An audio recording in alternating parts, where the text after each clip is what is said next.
led by two of the nation's fine young coaches. On the left, Pittsburgh's Jackie Sherrill. On the right, Mitch Dooley of Georgia. The respective offenses led by brilliant players, Pittsburgh's quarterback Dan Marino and the great running back for the Bulldogs, Herschel Walker. Head up in the Sugar Bowl for 82.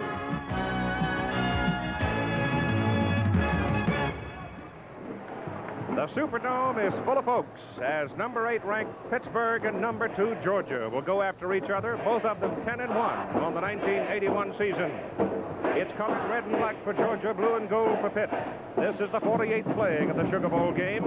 It has been a typical holiday weekend in New Orleans, excessive for some, I suppose, just right for others. The dances have been danced, the songs have been sung, and now it is time to play the game. And for the 5th time in the last 6 years, the Sugar Bowl game will have a bearing on which team claims the National Collegiate Football Championship. And this ABC Sports Exclusive is brought to you by Chevrolet and your local Chevy dealer, who invites you to come in and see the all-new Celebrity and Camaro. Chevy makes good things happen. By Johnson & Johnson, the makers of Johnson Baby Shampoo. Johnson's Baby Shampoo, gentle enough to use every day, from Johnson & Johnson. Happy New Year, everybody. I'm Keith Jackson, and all of us at ABC Sports hope that 1982 is going to be a dandy for you. Let's talk about number 1. We have matched up here numbers 2 and 8 in the national poll. Georgia figuring if they can beat the Pitt Panthers, and if Nebraska can handle Clemson in the Orange Bowl tonight, then the Georgia Bulldogs would try to repeat as the national champions. Incidentally, there have been only 2 teams do that in the UPI coaches poll. The Texas team back in 1955 and 56, and the Oklahoma teams in 69 and 70. There have been 8 repeaters in the AP poll. Well, Dan Marino, the Pittsburgh quarterback, is only a junior. He already holds 10 school passing records, whereas Herschel Walker on the right is just tearing up the record book. Herschel Walker will be seen here in some plays, and underneath you'll see some quotes from knowledgeable men in the game of football whose opinions in assessing talent are highly respected. But let's consider this fellow Walker for a moment. He's only a sophomore. He has set 15 Georgia records, 8 Southeastern records, and 6 NCAA records. This will be his 24th consecutive game.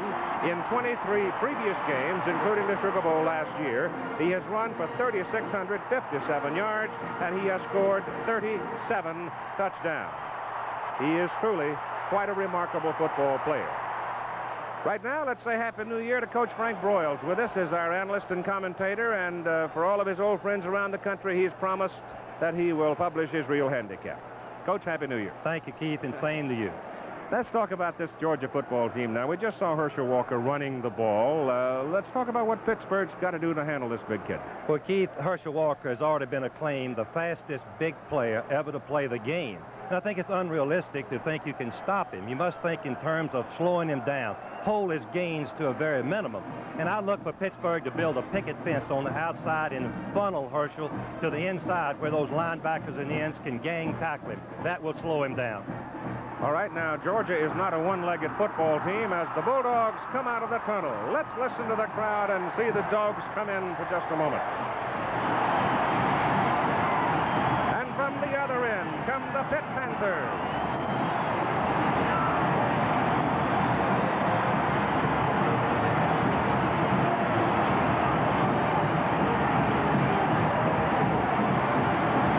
Record on the year. They stumbled one time, losing to Clemson 13-3.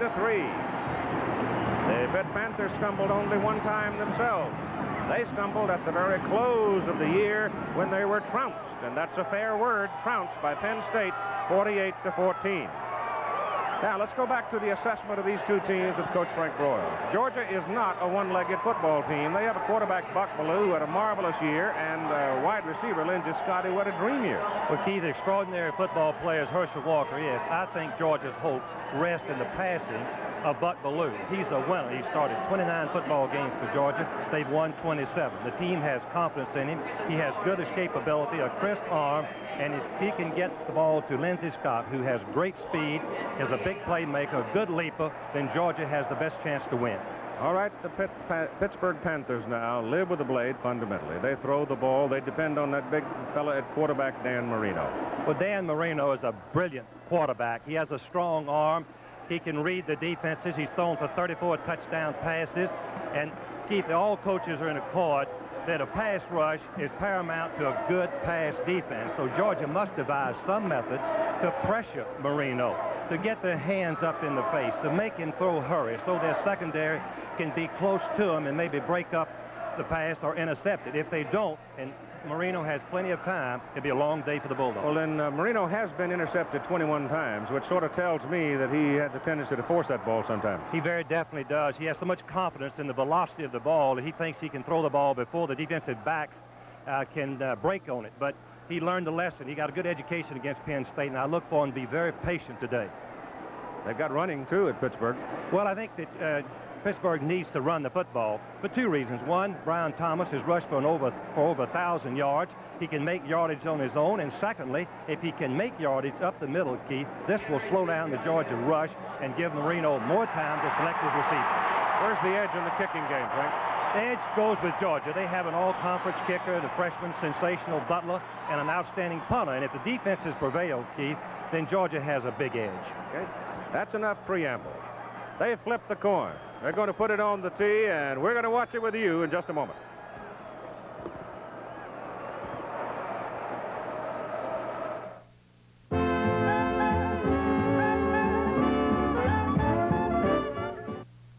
You've got a ticket on the Heartburn Express.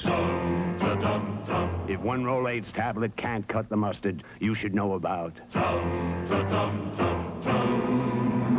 one Tums and one Rolaids tablet both neutralize the stomach acid in seconds. But when your stomach turns out 1/3 more acid, Tums can still absorb it. Rolaids can't. Not in seconds, not ever. That's why you should switch to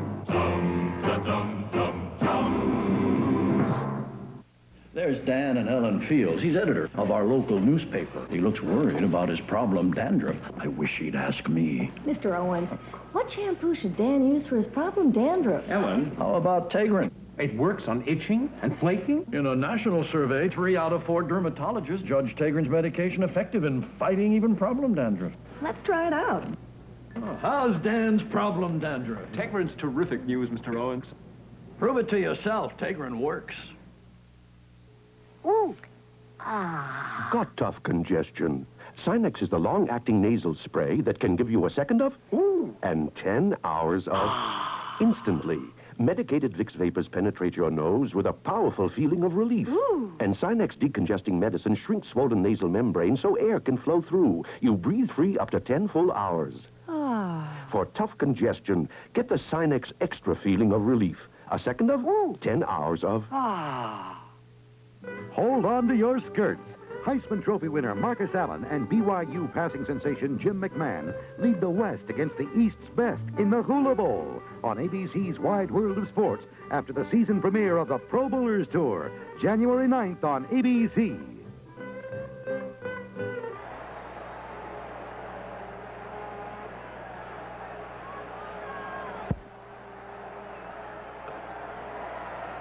All right, we're ready for the kickoff. The Georgia Bulldogs will receive it. There are 2 tailbacks who are back there. The tailbacks are Herschel Walker and Carney Norris. Norris is number 36. Walker is number 34. And Eric Schubert will kick it off for the Pitt Panthers. The Bulldogs will put it into play. First down at their own 20. And here are the Georgia starters in the backfield with Buck Ballou, the fine senior. He started 29 times. He's won 27. There's Herschel Walker. Most of you know the numbers on him. Here's one of the fine blocking backs in the country. Lindsey Scott, the young wide receiver we told you about with 42 receptions. Lon Buckler is an outstanding tight end. He had a big play in the ball game against the Florida Gators in Jacksonville earlier this season. All right, here comes Georgia now. Up out of the I formation, double wide to the left side from the 20.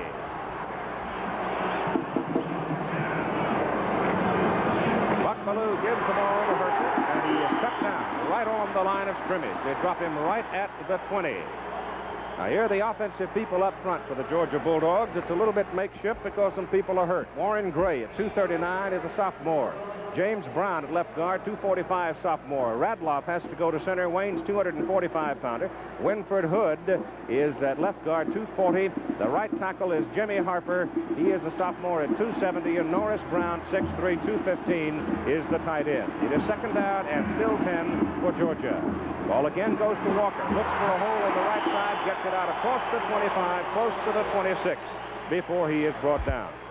The Pittsburgh defense: Chris Dolman, Dave Pizzola, J.C. Pelusi, Bill Maas, Michael Woods, linebacker Sal Sinceri, Rick Cranack. The secondary lines up with Pappy Thomas, Tim Lewis, Dan Short, and Tom Flynn. Oh, pretty good. Probably see Pappy Lewis working against Lindsey Scott. Scott is now wide to the bottom of the picture. It is third down. They need 4. Buck Belew's roll out to the left side. Goes to the sideline. Goes to Scott. Gets him up at the 31. It is a first down for the Georgia Bulldogs. Lindsey Scott has caught 42 passes. He has great speed, and Pittsburgh is playing him man for man. The reason is that they were making the run, had the other man inside. Lewis, number 26, tackles him as he makes the first down. Good for 5 yards. From the 31, the Bulldogs will go to work now. Buck Belew last year against Notre Dame did not complete a pass until very late in the game. He had 1 completion in the Sugar Bowl a year ago. He's already tied that mark. Walker trying to get to the outside. This is where he gets most of his yards, but the Panthers pursue him well, and coming up out of the secondary, it's Tom Flynn, the free safety, number 5, to make the good play. Pittsburgh on that play turned Walker inside very quickly, much quicker than anybody has all season. Then Walker cut inside, back out, but the pursuit caught him before he could make any yardage.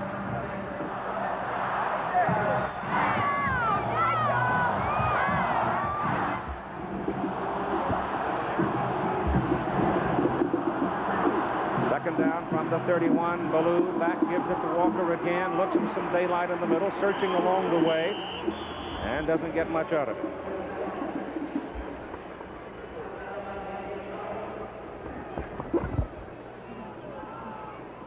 I think we should mention, as we look at Walker's numbers for this season, averaging only 4.9, but he does have 18 touchdowns. Georgia is 5th in the nation in rushing offense. Pittsburgh is number 1 in rushing defense. Ball is sitting right on the 34. It is third down. They need 7. They're double wide to the left side. They send Walker in motion to the tight side, and Belew straight back, getting some heat. Gets it off over the middle. He has a man, and a penalty flag goes down as the pass is completed to Norris Brown, the tight end. They dragged him short, Frank, and he was wide open. A beautiful call by the Georgia coaches. It was a delay pattern, relatively safe, in that the tight end waited right on the line of scrimmage, let the linebacker sink deep. You can see pass interference against Pitt. It will be refused, I would think. No, they're going to take it. It's about deeper downfield. It's a yard deeper than the reception. Right. There are your officials. Ken Faulkner's the referee. Zeke Martin, Buddy Coleman, Glenn Lippman. Automatic first down. There's the call on it from the referee, Ken Faulkner. And now Georgia's operating on the Pittsburgh 47. Boy, did Belew have great poise, waited to the last minute, just before he was hit hard by Michael Woods for the completion. Clarence Kay is in now, giving Georgia a double tight end alignment. Lindsey Scott is lined up to the tight side, the bottom of the picture. On first down, the ball goes to Walker. Walker is hit at the line of scrimmage, and I mean he is tattooed. Coming in there hard is number 55, Rick Cranack, and Bill Moss, 71. Georgia goes to double tight end for the purpose of gaining an extra blocker. Pittsburgh coaches told me that they were going to change to go into an 8-man front from their 7-man front to try to meet this strength with strength. There's the total offense per game for Georgia. Very impressive, very impressive. The longest run that Herschel Walker had this past season was 32 yards. There's a reason for it. We'll talk about it when we have a chance. They send Scott to the open side, give it to the up man this time, and the fullback is Stewart, a senior out of Tampa, and he punches it down to about the 42 of Pittsburgh. So they're still short of their first down. They're going to be looking at about 3.5 to 4. Cranack made that tackle. Cranack is the second leading tackler for the Pittsburgh Panthers. You can see he gets a quick read, comes forward, gets the shoulder, wraps up, do it with some help from his teammates after a short gain. It's just short of the 42. This time you've got Scott wide to the top of the picture. It's third down and a long 4, maybe 5. Buck Bellew on a roll to the right side has some time. It's picked off. And it is intercepted by Tom Flynn. As Bellew rolled out, he had 2 men to choose from. He chose the wrong one. He went for Scott, and Flynn was there. What happened, Bellew is going to hold the ball a little bit too long to throw in the middle. You can see that he should throw on the 5th step. That's the time the receiver's open. Now Flynn is going to get a break on the ball. See, Flynn is behind Scott, but Bellew held the ball too long. Flynn makes his 5th interception by coming out of his front and grabbing the ball. And Pittsburgh's in business at their own 39, their first possession, as Marino comes up with double ride to the wide side of the field. Georgia dancing around, and Marino goes back, and he may have spent his 25 seconds. Let's see. Georgia players are clapping their hands. It's a Pittsburgh infraction, apparently. Procedure against the Panthers. The offensive backfield for the Pittsburgh Panthers, as they are seen relaxing in beautiful old New Orleans. Dan Marino is your quarterback. He's a big guy, 6'4", 215. Brian Thomas, who's been their main running threat, 5'10", 185. DiBartolo is your big fullback at 212. Dwight Collins, 6'1", 210, a great leaper. Julius Dawkins, the flyer, at 6'3", 187. It's first down and 15 as the ball is moved back to the 34. Marino straight back. No pressure on him. He goes deep downfield. The pass is too long and falls harmlessly as Dawkins was on his way, but he had double coverage. The Pittsburgh offensive front. Listen to the size of these guys. Now, you won't believe it. Jimbo Covert, 279, a junior. Rob Fava, 250, a guard. Emo Boris, 265, the center. Ron Sam's guard, 269. Bill Fralick, only a freshman, 270. And the tight end is John Brown, a moderate size, 222. Second down and 15 from the 34 for the Panthers. Again, no pressure on Marino. Goes to the short man coming across at the 39. And he is caught after a 5-yard pickup, and it was the tailback coming out of the backfield, Brian Thomas. Keith, what we're seeing is 3 or 4 men rushing the pass, and they're double teaming Jimmy Payne, number 87, the leading tackler for Georgia, 77, Covert, and also 79, double teaming. Marino had plenty of time. Eddie Meat Cleaver Weaver's in the middle. They've been able to contain him so far as well. It is third down and 10 from the 39 for the Panthers, and the third pass in a row for Marino. All day to throw it. Now they're running him around a little bit. He still hasn't thrown it. Now he unloads it, and it is checked away. Beautiful defensive play by Terry Hogue. Terry Hogue, remember him? I'm sure all the Georgia fans do, because it was Hogue who blocked the Notre Dame field goal last year in this game. The defensive unit for Georgia: Carver, Payne, Weaver, Kroll, Gilbert, Taylor, Thurston are the linebackers in the secondary. Ronnie Harris, Dale Williams, Terry Hogue, and Steve Kelly. Tim Bobo, who played rover for the Bulldogs all year, hurt, will not play. Jimmy Harrell, there's Hogue right there, number 14. Jimmy Harrell will be your deep man to receive the punt by Pittsburgh on 4th down and 10 as Genzer comes in to kick it. Told you Dave Hepler hurt his knee in the Penn State game and is out of this. That's a bullet. Very deep. Harrell goes way back to his 6, retreats a little bit, now comes back up looking for a wedge and can't find much. The ball is up around the 12, 13-yard line. 54-yard punt. Once again, the kicking game plays a vital role in field position, backing Georgia up to the 13-yard line.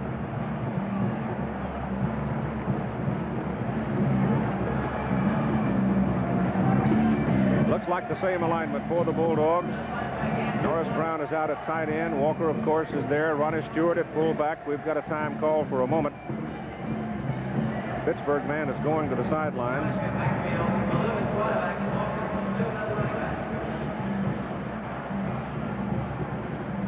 And Buck Bellew was on this side.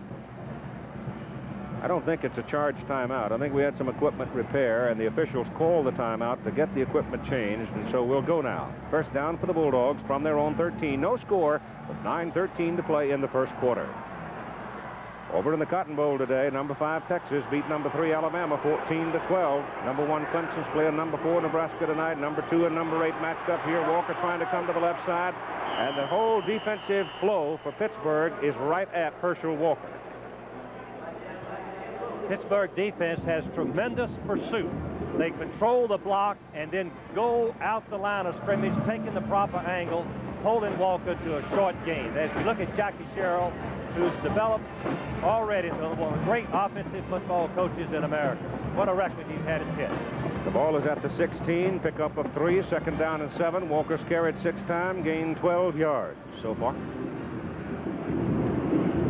Goes to Stewart, the fullback. Ronnie Stewart wiggles away from 1, gets it to the 19. Feet taken from under him there by Rick Pozzoli, Dave Pozzoli. Dave is 248-pound junior from Stamford, Connecticut. Georgia's looking at third down and about 4. I think we can expect either a run by Walker or a rollout pass by Ballou to get closer to the receivers should he try to throw the football. It's a short 4. Scott in motion. Pittsburgh with a 6-man front. They're trying to send some folks to give it away to Walker. Walker dancing around, muscles his way for the first down out to the 27. He picked up 7 yards on the carry. There is the greatness of Herschel Walker right there. Keith, that was a sensational run. Very low blocking. I think Herschel has made most of his yardage on fake pass and run, where he has plenty of time. He's just sitting back. Now he sees a little daylight, but watch this. Watch him jump over the linebacker right there, number 9, the halfback Thomas, and makes the first down after Short makes the tackle. And it's a first down for the Georgia Bulldogs at the 27 as Ballou rolls it left. Wants to put it up. Got some daylight. And the big guys are after him as Buck gets it up to the 30 and over to the 31. Boy, I tell you, there was some muscle coming after him then.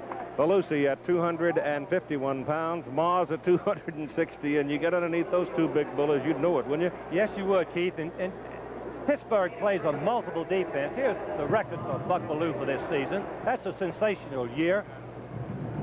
He can throw the ball and he can run also. He's a good threat keeping the football, as he just showed on that last down.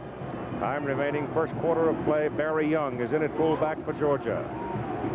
Young is a 215-pound sophomore. Again, Pittsburgh's got 6 people up on the defensive front. They're going to be sending from the outside. They stay inside, and there's penetration there as number 63, Dave Pozzoli, locks Herschel Walker down at the line of scrimmage. There's Vince Dooley.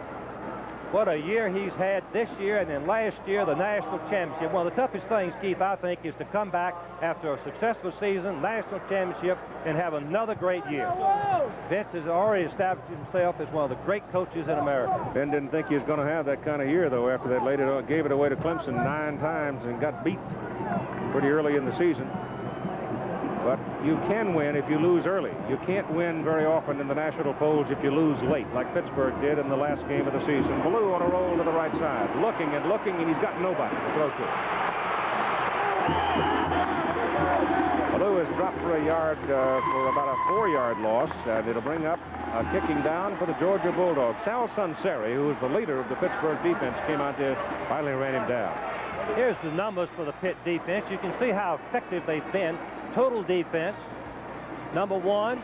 Rushing defense, number 1. Scoring defense, number 15. And they're a bunch of babies, most of them. Compared to the offensive line, they are, Keith. Very young. Broadway is in the front. Broadway booms it out of there. That is a dandy. My goodness. Genza had a 54-yarder and good downfield coverage. Good coverage by Georgia as Tom Flynn took it and took 2 steps and down he went. Well, the Pittsburgh punter hit one for 54 yards. Jim Broadway just hit one for 53 yards, and we have no score here in the first quarter. Be right back. 5:27 to go in the first quarter. They've got double wide left, single man to the right. Room put the ball on the ground to Thomas. Thomas, the halfback or tailback, picked up about 3 yards as Nate Taylor came in to bring him down. In the Fiesta Bowl earlier today, Penn State jumped out big early and set on the USC Trojans 26-10, and it was a big day for Kurt Warner, as you can see, and the first game that Marcus Allen this year, 1981, has been held to under 100 yards. In the Cotton Bowl, Texas with a big comeback in the fourth quarter to beat Alabama 14-12. Second down and 7 for Pittsburgh. Marino stands up and throws to the sidelines and hits his man Thomas, and Thomas is cut down at the 35, close to the 36. That may be a Pitt first down. Dale Williams, the cornerback, came up to bring him down. In the Rose Bowl, it is now final. The Washington Huskies under Don James defeating Iowa 28-0. So I'm sure Hayden Fry and his Hawkeyes are disappointed over it, but never, ever underestimate Don James. I tell you, he has really done a coaching job out there in Seattle. He's one of the most complete football coaches in America. Kicking game, defense, and offense. As we see the Orange Bowl score in the first quarter, I'm told in Nebraska, fumbled the first snap from center. Clemson recovered, got a field goal out of it. All Clemson has to do is win to be number 1. It's the first down of the ball game for the Panthers. The ball is at the 36. Double wide to the bottom of the picture. Give the ball to Thomas. Thomas runs it into the middle, gets a couple. There's a great matchup going on down in the middle of that line in the trenches between Voorhees of Pittsburgh and Eddie Weaver of Georgia. I know they're busting helmets. Well, that'd be an interesting thing to watch throughout the ball game, Keith, because Weaver weighs 285, as we saw Jackie Sherrills yelling something to his team from the sideline. And, of course, Flores, the center, was a former tackle, moving in there, and he weighs about 280. Well, Weaver's in. I'm just looking in there to find him on this. I start talking about him, and don't see him. Not in there. Have a good holiday. They've substituted for the pass rush, took 6 back in the ball game. Over the middle, short to Thomas. And Brian has a Pittsburgh first down as he gets the ball out to the 48. I think what Georgia's plans are to put fresh men in the ball game from time to time to keep good men rushing the pass. It wears you down, rushing the pass as deep as Marino drops, as you see what a sensational year Dan has had for the Panthers. Keeping fresh people in the ball game, the rush the pass is very important, Keith. Now Weaver's back in there. At 3:25 to go in the first quarter and no score. Marino's 3 completions of the ball game have all been to Thomas, right side of the Panther line, jumps. Keith, what's happening, Georgia defense are disguising their alignment until Marino puts his hands under the center. Marino is looking around using audible, and Georgia is not showing him any defense that they're going to play. And once Marino puts his hands under the center, Georgia moves, and the offensive right guard, Sam, jumped offside. Offense, first down. I think Marino is one of the few quarterbacks I've seen not use the audibles with his hands under the center, making the defense line up. Let's see if we can tell this. Marino is not under the center. He's looking around. Now he goes under, and Georgia moves. Georgia's got a 4-man front right now. Behind the line of scrimmage, down goes Brian Thomas, back at the 40. And it was Jimmy Payne. Payne hasn't been able to get to the Pitt quarterback yet, but he sure did get a hold of Thomas there. Number 87, Jimmy Payne, has the quickness and the speed, and he is the big playmaker on defense. The Georgia coaches feel when it going really gets tough, he excels, and that's a perfect example of penetrating, tackling the ball carrier for a loss. It is back at the 41. Nickel defense in there for Georgia now on second down and long yardage. They've got to go down to the Georgia 42 to get a first down. They're looking at 17. And Marino takes a deep drop. He hums it over the middle. He's got Dawkins out there, and Dawkins is surrounded by red shirts at the Georgia 45. When Dan Marino plants that back foot, he throws a rocket. Dawkins, number 80, has had 15 touchdown passes. All he's trying to do is get away from the linebacker. You can see that number 14, Hogue, was trying to cover him. It was a mismatch, and Dawkins shows a little running ability right here before Hogue comes back and makes the play. 14-yard pickup. They need just a little more than 3 for the first down. Third down and 3+. They go to Thomas. He's got a first down as he slashes to the Georgia 41. So now the Panthers are starting to make a little move. Joe Young, the offensive coordinator, told me that Brian Thomas has made the offense go. Before Thomas was moved into tailback in the third ball game, the offensive linemen were discouraged, Keith. They couldn't get any yardage, and they kind of lost their confidence. But once Thomas came in the ball game, making yards on his own as he did on that last play, they picked up, and they've been sensational all season. I think one of the things our viewers might like to do is sort of concentrate now. Keep your eye on the Pitt linemen for a bit and watch them in their pass blocking. They do not retreat block, or they come up firing on pass blocking. Watch, those arms are pumping like pistons, and Marino with time hums it over the middle, and he hits John Brown, the tight end, and he goes for a first down at the Georgia 27. Watch maybe the offensive 26. linemen protect with their hands right at the line of scrimmage. And this is a big advantage for Marino because his vision is not impaired, and he just rifles the ball to Brown from the first down. John Brown's a tight end.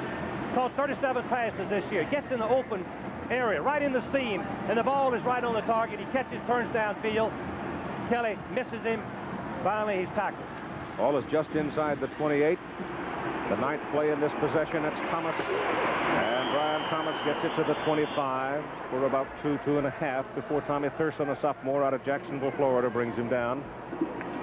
Keith, I'm a little bit surprised that Pittsburgh running wide on the first down. Their coaches told me that Georgia's the best defensive team playing against the runs east and west that they have faced in over 2 years. Georgia, if they have any weakness, is running right at them.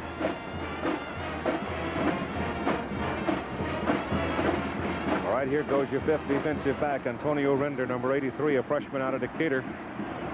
3-man rush, Keith. Not going to put much pressure on Marino. On 2nd down and 8. No chance. They swing it out to the fullback, DiBartolo. Penalty flag goes down as he gets to the 21. Dale Carver, defensive end, had dropped off in the sharp zone to make the play on him. Let's check the penalty.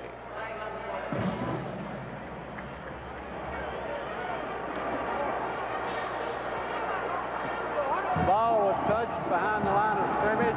Disregard the foul. No foul. Okay. And the first quarter has run out. So we played 15 minutes of football here at the Sugar Bowl in New Orleans. The Georgia Bulldogs ranked number 2 in the country. The Pitt Panthers ranked number 8 in the country. We had no score. Well, second quarter of play at the Superdome in New Orleans.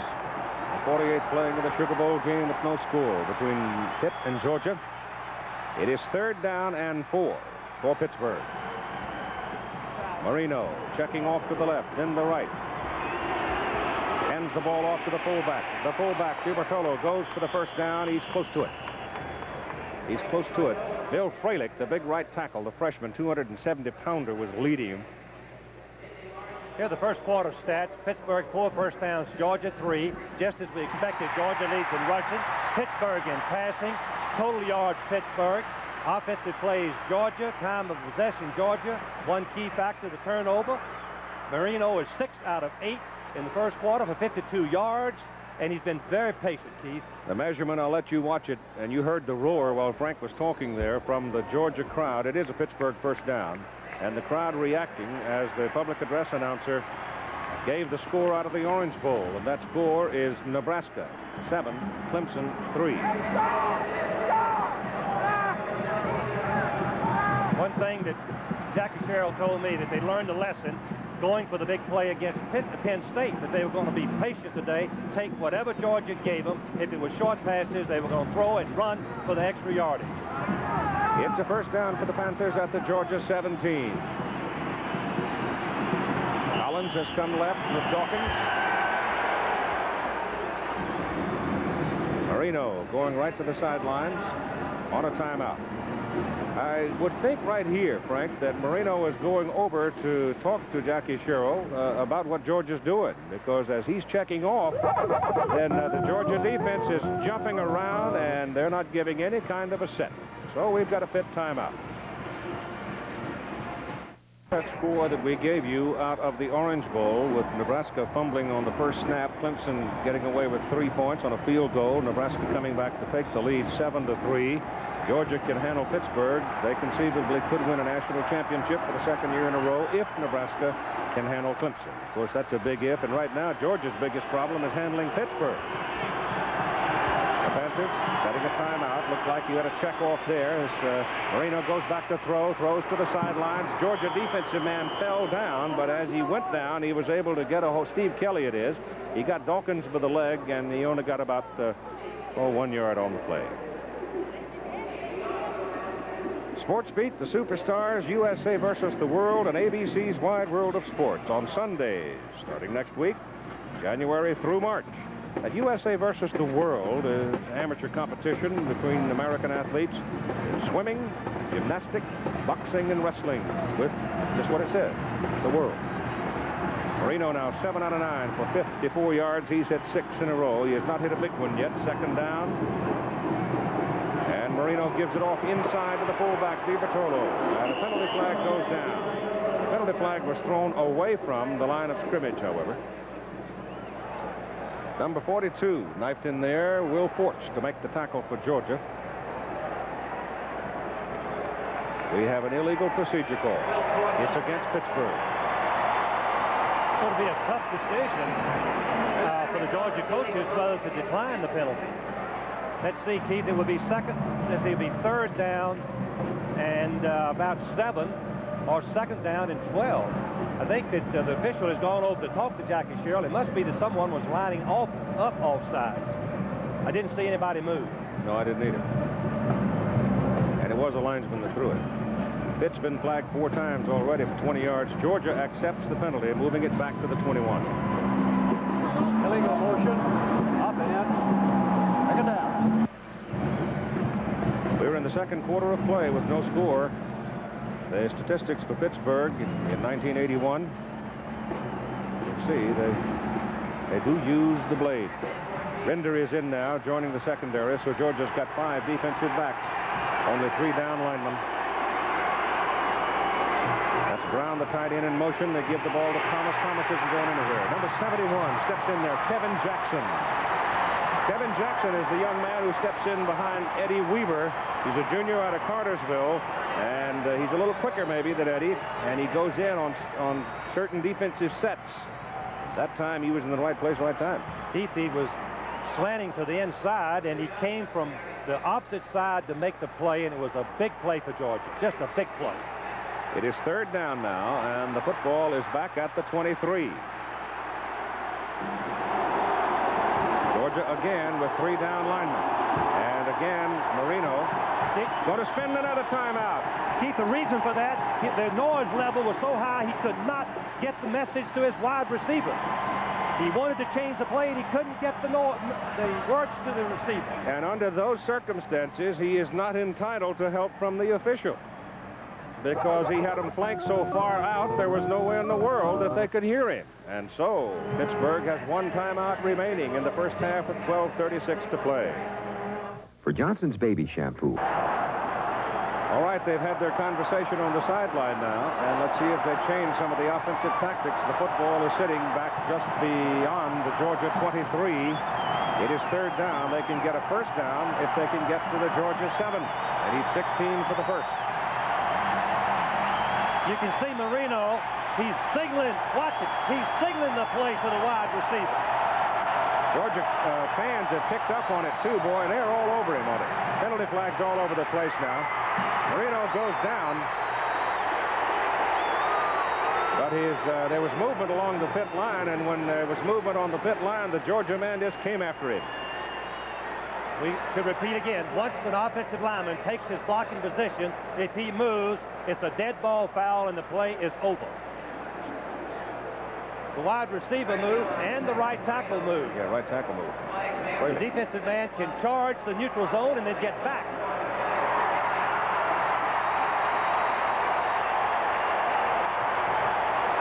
Flags on Pittsburgh now. 5 times they've been flagged, and all of one of them, I think, has been a procedure call. He's very definitely, Jackie Sherrill is complaining to the official, Buddy Coleman of the Southwest Conference, that The noise level should be lowered by the referee to prevent the quarterback, to allow the quarterback, I should say, to call his signals and his teammates hear it. Yeah, but what are your parameters now? If you come up there, let's listen to the call.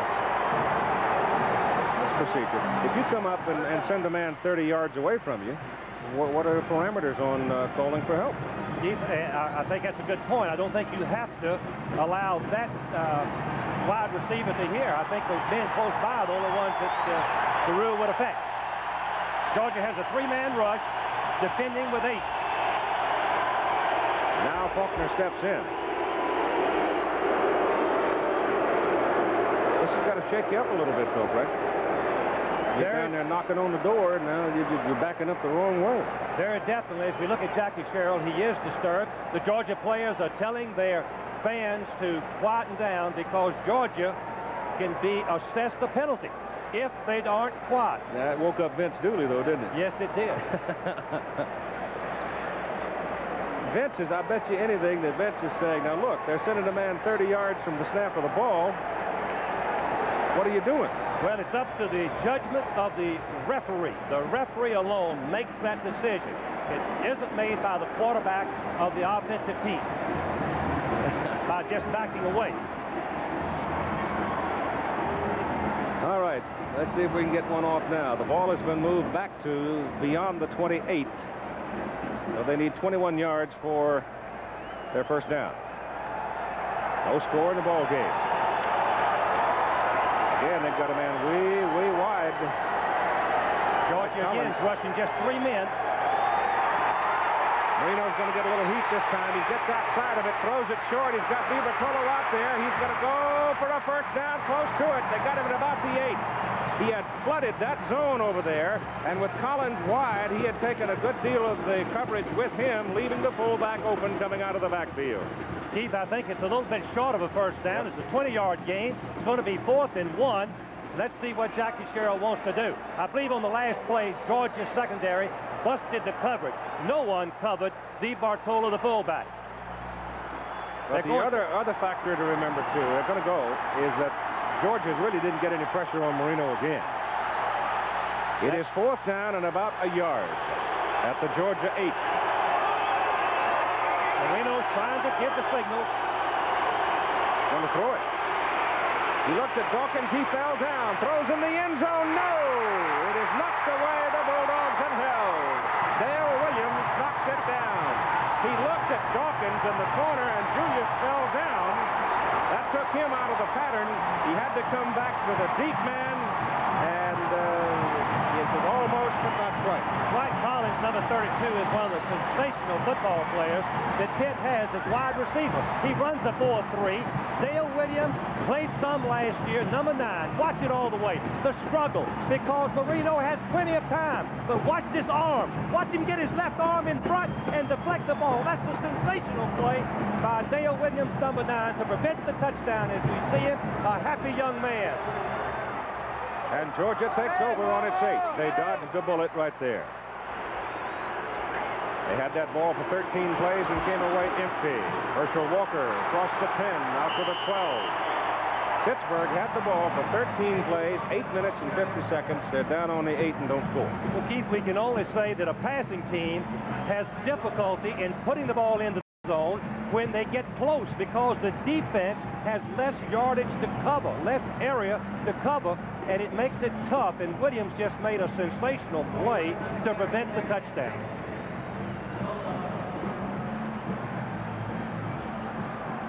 Double tight end in there now. On 2nd down and 6, Kay goes in to join Brown. Fullback, Stewart. Maybe a yard.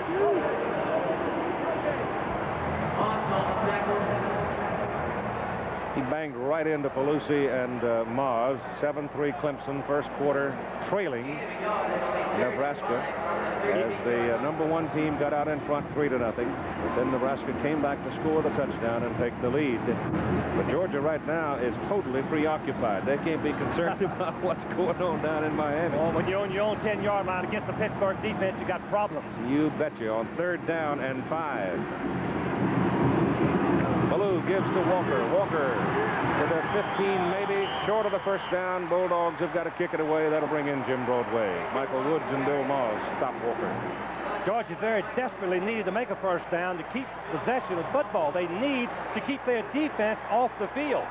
I'm sure the Georgia defense after that 13-play drive a little bit tired. They didn't make it. Good defense by Pittsburgh.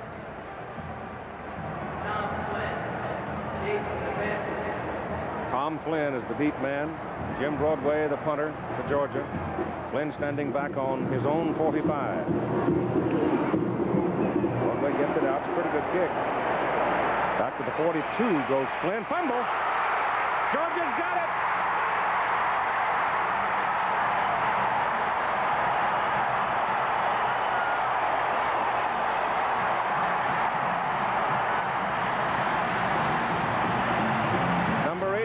Comes out of there with it for the Georgia Bulldogs. It looks like it was 84. That's Clarence Kay, the tight end on the kick coverage team. You can see Flynn, number 5, gets the ball stripped out of his hand, but watch Kay, number 84, the tight end, a good athlete, just picks it up. The ball has to be brought back to where he first recovered it. But it's Georgia's ball, a big break. He went down, looked like right on that ball, and about 9 people hit on top of him, and it looks like he's hurt his rib cage. It's first down for the Bulldogs. The ball is on the Georgia 49. Big break for them. And Ballou gives to Walker, and Walker is buried back on the 45. A little searching move he was making. I don't think Pitt defense is going to give him room to be doing a whole lot of spectating looking for a hole. They're going to get after him. Pro Bowlers Tour comes up Saturday at 2:30 Eastern with your old friend Chris Schenkel. Nelson Burton Jr. and ABC's Wide World of Sports is coming Saturday. We'll bring you the Hula Bowl from Hawaii. Keith, as I said at the top of the show, if Georgia wants to win, they're going to have to do it by passing. Walker cannot do it alone. That's the second time in a ball game that Herschel has been hit for a loss. He's carried 11 times, gained only 23 yards. Right side of the Georgia line moved. Number 75, Jimmy Harper, the right tackle, moved 1 count too soon. Keith, one thing that's concerned me, and I'm sure Vince Dooley, as we look at the total yards so far in the ball game, is Georgia's inexperienced offensive line. Believe it or not, they have 4 sophomores starting. That's Clarence Kay, the one who recovered the fumble. 4 sophomores and 1 junior playing against the Pittsburgh defense that is first in the nation against the rush and first in the nation in total defense. That's a tough assignment for a group of young sophomores. Ball is put down back at the Georgia 42. Oh, they're looking at second down at about 17. Send Scott in motion. Ballou back. Has some time. Now he's going to run for some yardage, and he's going to get some. And he's out of bounds at about the Pittsburgh 46. Ballou this year has become a scrambler. Last year, he didn't want to keep the football. This year, he has more confidence. George Hafner, the quarterback coach, offensive coordinator, deserves a great deal of credit for bringing along Buck Ballou as a scrambler and a more consistent passer. Last year, 49% completion. This year, 60. They're looking at 3rd and 5. From the Pitt 46. 5-man front up there defensively for the Panthers. Ballou back. Gets his pass over the middle. The pass is complete to Walker. Shakes off 2 men. 3 men. Inside the 15. Nope, stepped on the chalk at the 15. 31-yard gallop by Walker. Herschel Walker is an incredible football player. The fastest big man ever to play the game at any level. But watch this. This is something that Georgia added against Florida. A short pass over the line of scrimmage. Now watch this. Watch him attack the blocker. The tackler. He just breaks the tackle. Now another one Pittsburgh player comes up. And finally, short number 29 knocks him down. All right, the ball is down at the Pittsburgh 15-yard line. First down for the Georgia Bulldogs. That's Stewart, the fullback, and Ronnie Stewart for a couple. Trying to slide off the corner, and Tom Flynn came up to greet him and got some help from Chris Dolman, who's a 6'6", 220-pound freshman.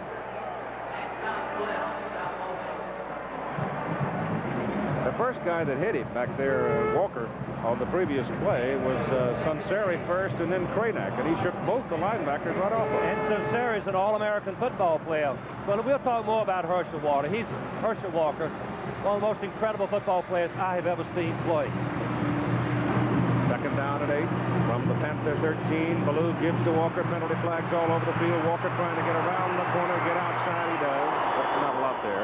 He's down to about the 8, but let's see about the penalty. Keith, while we're setting up the penalty, I want to discuss that Georgia has changed all of their blocking schemes to accommodate Walker. It's going to be a Pittsburgh penalty. By that, I mean the offensive linemen do not go downfield. If the play is called to the right, the left side stays in and block because Walker runs anywhere across the line that he wants to. He seldom runs where the play was designed. The last play was a perfect illustration. The play was designed to go over the middle. Walker outruns everybody to the boundary by bouncing outside.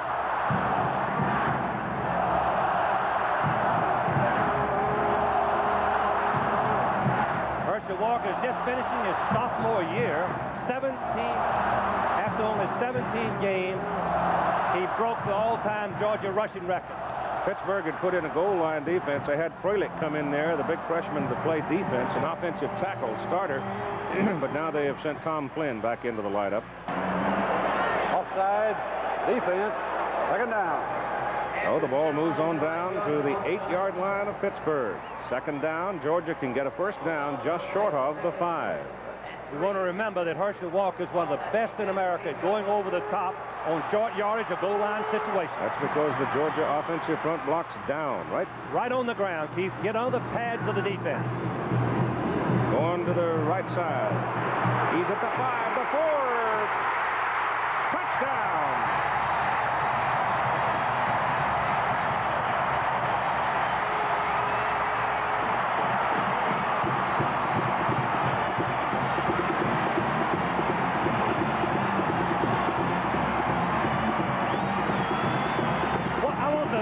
To watch the sense of timing that Herschel Walker has. He's going for the boundary, but watch him hesitate right here. He hesitates. The defenders overrun him 1-2, and then he accelerates into the end zone for the touchdown. Sensational run. Butler is in now for the extra point try. Broadway, the punter, does the holding. And Kevin Butler trying to give Georgia a 7-0 lead.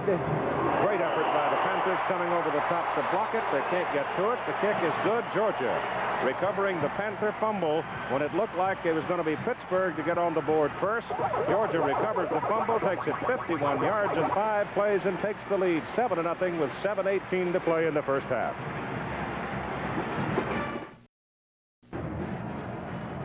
All right, Georgia Bulldogs, the numbers on their drive there. Pittsburgh waiting to receive the kickoff. Butler has kicked off 70 times this year. Only 50 have not been returned. Only 20 have been brought out of there.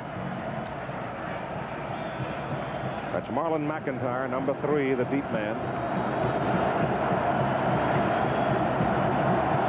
Butler hits it. High hanger. It is not McIntyre. It is Barry Compton, a wide receiver, coming up the field. And he got whacked at the 17. Let's go back to the touchdown and look at it from a different angle. Let's watch the blocking. The right guard, Hood, is moving in from tackle for just this ball game. Let's see what he does. Watch him turn back and block All-American Sunseri. Now watch Stewart, number 33, turn up and block number, can't see the number, as Walker goes in for 96, Woods. For the touchdown. 2 good blocks by Hood and Stewart. Freed Walker for the touchdown. Ball is on the Pittsburgh 17 now. The Panthers need to move it a little bit. Georgia leading 7-0. 7:18 to play in the first half. Marino back to throw. No pressure. Gets it off to the short man. DiBartolo coming out of the backfield. And I think his knee hit the ground right around the 21. 7-6 now in the second quarter in the Orange Bowl as Clemson rings up a second field goal of the ball game, with Nebraska still leading 7-6. Keith, I think we should mention that one of the keys for Georgia winning this ball game is being good open field tacklers after Marino throws these short passes. We'll watch for that. Collins has not seen the ball yet in the game, so look out for him. There goes to Thomas. Big hole on the right side for Brian Thomas. And he whistles it up to the 34 at a first down as Ronnie Harris made the tackle for Georgia. Well, if you watch the right side of the line, you're going to see two big studs over there. Freely, the freshman, just caves in the right side of the line, and Thomas, you can see his quickness, why he's added so much to the Pittsburgh offense. Harris, 27, finally makes the play after a 13-yard gain. First down, Panthers, their own 34. Thomas again. Now Brian Thomas is taking the burden of the offense for Pittsburgh, and he's finding a whole lot of operating room behind Sams and Freilich. And Keith, the plays are right up the middle. This is the thing that I think Pittsburgh must do to establish some good running up the middle where Georgia seems to be the weakest physically. Georgia having more speed than Pittsburgh, but not as much muscle. Remember the point you made earlier, too, that Georgia is a very good east-west defensive team. You run east and west, and they snuff you down. Ball is just far enough over the 44 for another Pittsburgh first down. Just short of the 45. Straight back from Marino. He's looking at Collins. He goes instead to the tight end Brown, and Brown makes the catch. Short gain. Georgia concedes the short pass when they defend, and this is what they do mostly. Rush 3 or 4 people, drop back in the secondary, 7 or 8, give them the short pass, and they must be good tacklers on all of those completed passes in front of the linebackers and ends. Dan Marino is now 10 out of 12. He's hit 9 in a row. You'd think they'd be on the scoreboard. They're not. The reason I think, Keith, is most of the passes have been in front of the Georgia linebackers. Second down and 8. And that ball off to the fullback, DiBartolo. And Wayne, a senior out of Pittsburgh, crosses midfield and gets to about the Georgia 48. So again, they find some room in the middle. As we looked at the two coaches, recognizing what a big ball game this is, Georgia still have a chance at the national championship. Jackie Sherrill trying to come back and redeem themselves from the Penn State football game. It is third down and 4.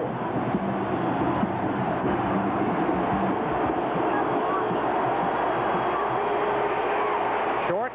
Thomas caught from behind, tripped up, but he has a first down as he reaches the Georgia 38. And it was Tommy Thurston that got him by the shoe tops as he went by.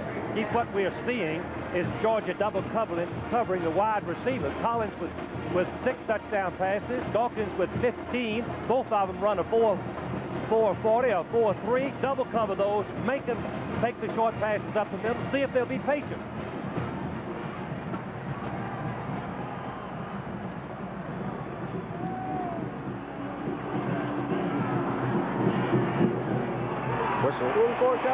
Apparently it wasn't a game official's whistle. I distinctly heard the whistle myself. It looked like there was hesitation by both teams before the snap. But apparently it was not an official's whistle, and the play is good for a considerable gain down to about the 32. We mentioned the double coverage defending by Georgia. Why did they do this? They don't have the speed in the secondary, Keith, to cover the wide receivers and even the tight end of Pittsburgh, so they have to defend and spot on the short pass. Gain of about 7 by DiBartolo, the fullback. Second down and 3 from near the Georgia 32. Ball goes to Thomas. Up the middle he goes. Down to the 25. Another Panther first down. So Pittsburgh is moving it, and they're moving it on the ground this time fundamentally. Jackie Sherrill told me that his offensive line has been just as effective blocking for the run as they have for the pass. Marino has only been sacked 7 times during the entire season. We are seeing right now what Jackie meant. Good surge forward by the offensive line of Pittsburgh. Lord, they're big enough. I don't think I've ever seen an offensive line as big as Pittsburgh. First down Panthers just short of the Georgia 25. Marino straight back.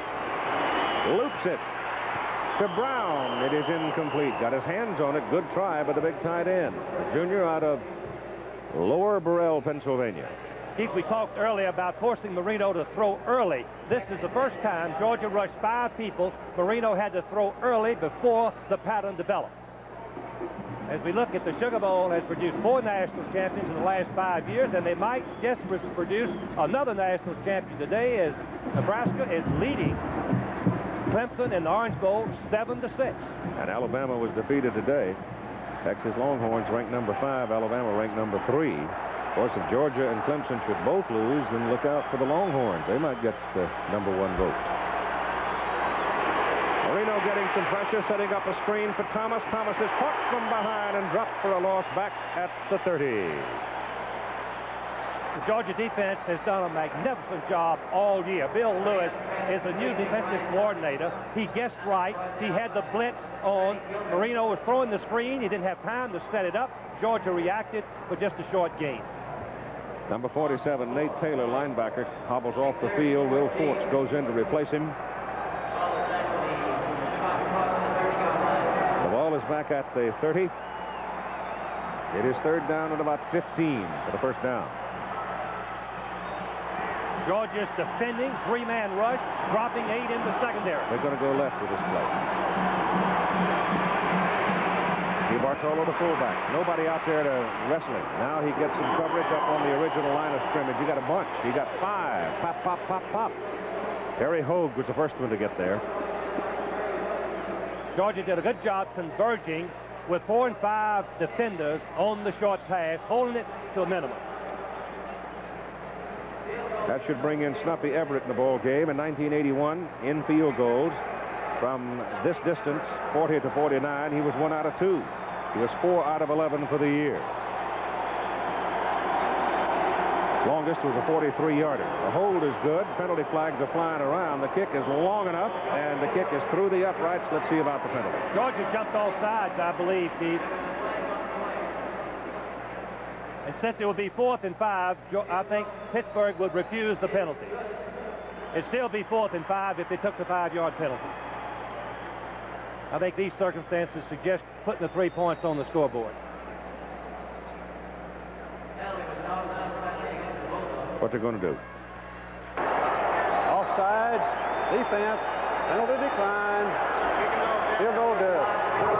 And with 1 minute and 59 seconds to play in the first half, it is now 7 for Georgia and 3 for Pittsburgh. Good guy. We've got 77,224 people in the Superdome watching tonight. The Sugar Bowl attendance record was set last year in the Notre Dame-Georgia game, 77,895. Herschel Walker and Lindsey Scott are the deep people, as Carney Norris. That ball is just hammered. Walker takes it way back in the end zone, and it'll be no return. It'll be Georgia first down at their own 20, leading by a score of 7-3. On Sundays, starting next week, January through March, Sports Beat, the Superstars, USA versus the World, and ABC's Wide World of Sports. It'll be 2 weeks, I guess it is. Howard Cosell and Sports Beat, Superstars. I told you a little while ago about the USA versus the World, what that's going to be. That's going to be interesting, Keith. And all those sports against the U.S. versus the world. Lead us into the Olympics for 84. First down for the Bulldogs now as they give it to Walker again on first down, and he goes skating down the line and comes up to about the 25 to pick up 5 yards. Georgia line got a little bit more movement on that play than they have in any of the earlier plays. But Keith, we were talking during the timeout, Georgia's going to have to throw the ball. Whether they will right now with only a minute 38 left on the clock, I think they'll be content just to run the clock out, going in at halftime with a 7-3 lead. But the second half, they will have to throw more. One of the things I'm surprised to see is Joe Happy is in the ball game now at center. He's had a bad back. He couldn't hardly walk, but I guess he's been begging the coaches to play, and he's a sure-handed center. They don't want any mistakes. Here's a pass. The ball is... it is caught by Walker. Ballou, the quarterback, was hammered, and Walker was standing there trying to block for him and made the catch, and Ballou is very slow to get up. Chris Dolman, number 56, just leveled Ballou. It would have been an incomplete forward pass, I think. Now watch the play here. It looked like Ballou's arm was coming forward. Dolman is number 56. He's a freshman. He is 6'6", great speed. Watch him right here. He gets right in the face of Ballou. The ball just comes out of his hand. Walker, number 34, catches it very alertly, takes off with it for an 11-yard gain. It's a look what I found, first down for Georgia, up on the 36. Look at it again. Herschel's in the middle there trying to block. From the left of your screen, you can see Dolman. He is big, 6'6". All right, back to the live action. It goes to Walker, trying to get around. He isn't going anywhere. Pittsburgh read it just right. Nick Craddock over there. The penalty flag goes down. Look out. Dave Fazuli piled on. The referee dropped the flag for a 15-yard penalty. Number 63 was a little bit eager. Put his headgear on the back of Walker. That's kind of like butting a tree, though. But Walker was down. He was vulnerable. Personal foul. So that's a major penalty against the Panthers. Walker had lost 7 yards on the play. That ball, personal foul. Defense. Let's watch it again. Walker is just hemmed up. You can see that, as we talked about earlier, Pittsburgh is not going to let Georgia get outside. Watch 63 right here. Pick his right fist. Oh, yeah. And drive it right onto the headgear of Walker. Definite foul. No question about it. 44-yard line, second down and 2.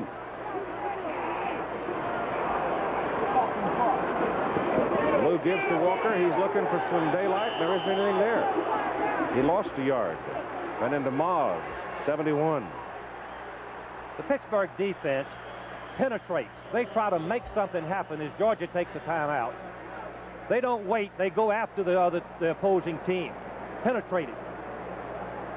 That's the 4th time Herschel Walker has been hit for a loss. He's carried 15 times, total of 28 net yards. We have 39 seconds to play in the first half. 39 seconds. And the Georgia Bulldogs talking and leading by a score of 7-3. So we're talking about a while ago, right? Georgia has run on first down 9 times, every time. You can believe Pittsburgh uses the counter strategy to stop the run by blitzing, going through the gap. Going to put it up here on first down. Oh, boy. Dolman just misses Ballou. He gets it off. It's up for grabs. That's got... Well, I'm surprised there was some interference call. It could have gone either way, too. It's an incomplete forward pass. You're going to see Scott. He's going in motion. Lindsey Scott, number 24. 37 passes up this ball game. Now you can imagine that Ballou is scrambling, and now Scott goes deep. Number 26 Lewis is covering. I'm not sure. That could be called either way, Keith. Yep. We have had a foul called against Georgia in the meantime while we were watching the replay. I think one of the Georgia players said something to one of the officials coming off the field, and he threw a flag on him. So that's going to be an unsportsmanlike conduct call. That's a major penalty, 15 yards. It's a little hot down there, isn't it? Yes. Well, the motions should be at a peak. So much at stake for both teams. That ball, non-contact foul, nothing up, push down. That foul was made by the mouth. 28 seconds. Mouth can get you in trouble sometimes. It sure can.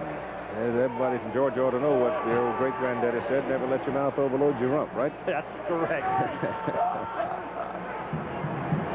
Jim Broadway getting some pressure, gets it out of there, and no roughing on him. And Pittsburgh takes it on a fair catch call back at the 36 by Tom Flynn. 36-yard net on the punt. 22 seconds to play in the first half. Pittsburgh now with one more chance before the halftime.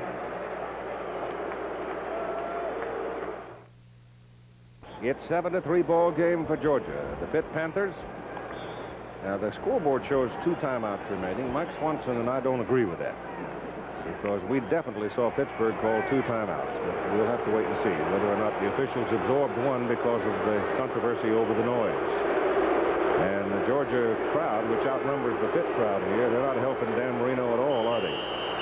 And there's penetration by Georgia. It looked as if Pitt man must have moved a little bit on this side. That would be Jimbo Covert, the left tackle, if that's the case. That's the case, Keith. He was trying to set back to block Freddie Gilbert. So it's a dead ball foul. That's 8 flags on Pittsburgh for 64 yards, and Watch the left tackle. He steps back. Once he takes his position, he has to be frozen until the ball is snapped. If he moves, it's a penalty. Dead ball, false start, offense, first down. I do believe that's at least 5 procedure calls on Pitt, if not 6. Remember the championship game between Alabama and Penn State when Bear Bryant was complaining, had so many offside penalties? Yep. The noise level in this arena is so bad for the quarterback. That's DiBartolo, the fullback, running it up the middle. And you've got 15 ticks remaining on the clock as the ball reaches the 40. That should be... they've called timeout. Will that be the last one? That's the question. Only 15 seconds to play. They are short of the first down. And scores from games earlier today. Penn State getting out early to beat USC 26-10. And I thought the Panthers pretty well, rather the Nittany Lions pretty well dominated that ball game as Kurt Warner had a very big day. And the Lion defensive bunch sat on Marcus Allen pretty well. First time anybody held him under 100 this year. And the ball game in the Cotton Bowl, Texas came up with 2 touchdowns in the fourth quarter. And Robert Brewer put on quite a show in that fourth quarter. He and Donnie Little and Lawrence Sampleton as Texas beat Alabama 14-12. And the Rose Bowl final there, the Washington Huskies. You see that Mr. Robinson from Washington had a big day. And incredibly, the first shutout, the Rose Bowl in 30 years. I was not that aware of that. And there's your score in the second quarter in the Orange Bowl, with Nebraska leading Clemson by a score of 7-6. The Tigers, ranked number 1 in the country, their scoring coming on 2 field goals. And Georgia ranked number 2, Keith. If it stays this way, Georgia could reclaim the national championship. On second down, Marino, deep drop, goes short to his fullback, out of the backfield, got a first down as DiBartolo gets it to the Georgia 48, and the clock stops at 7 seconds to play. Got to move the chains. Pittsburgh with... apparently the officials did absorb one of the timeouts earlier for the conversation and controversy, if you will, over the noise factor, that Marino could not make himself heard to the wide men. And now the referee, Ken Faulkner, is going to the sidelines to inform Jackie Sherrill he has no more timeouts remaining. I think we expect to see in this situation, 7 seconds left to play, a deep pass to Hawkins, who is a great leaper, or either to Collins, the other wide receiver of Pittsburgh, as we watch Marino get his instructions from Jackie Sherrill. Just throw the ball up, hope for a great catch or a penalty on Georgia. Be kind of interesting, too, to watch where Steve Kelly is. Kelly's playing center field for the Georgia defensive secondary. That's what we have for you this coming Saturday. The Pro Bowlers Tour opening up at 2:30 Eastern Time. The other times reflected there. And then you'll have the Hula Bowl out of Honolulu. Great collection of people participating in that one. Now, watch as our director, Andy Sedaris, gives you the view here. See where he is? That's the double safety man. That's the prevent defense. They've got one safety man to play the regular pass and one in case something goes wrong. Marino's going to heave it. He gets it off. It's intercepted. Oh, looky here. They've got a man loose on the sidelines. Not a clipping penalty, Keith. Ronnie Harris and a flag thrown back at the 35. So time has expired in the first half. And the Georgia Bulldogs will go to the locker room at halftime, leading the Pitt Panthers by a score of 7-3.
The Battle Hymn of the Republic, performed by the Pitt Marching Band under the direction of Donald E. Hauer, assisted by the Mike Cottingham Singers.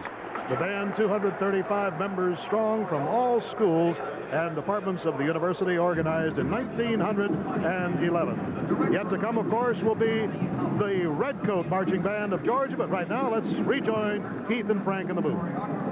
All right, Bill, thank you very much. And it is time now for the Fireman's Fund Flashback, which is brought to you by Fireman's Fund Insurance. And Fireman's Fund Insurance is brought to you by an independent agent near you.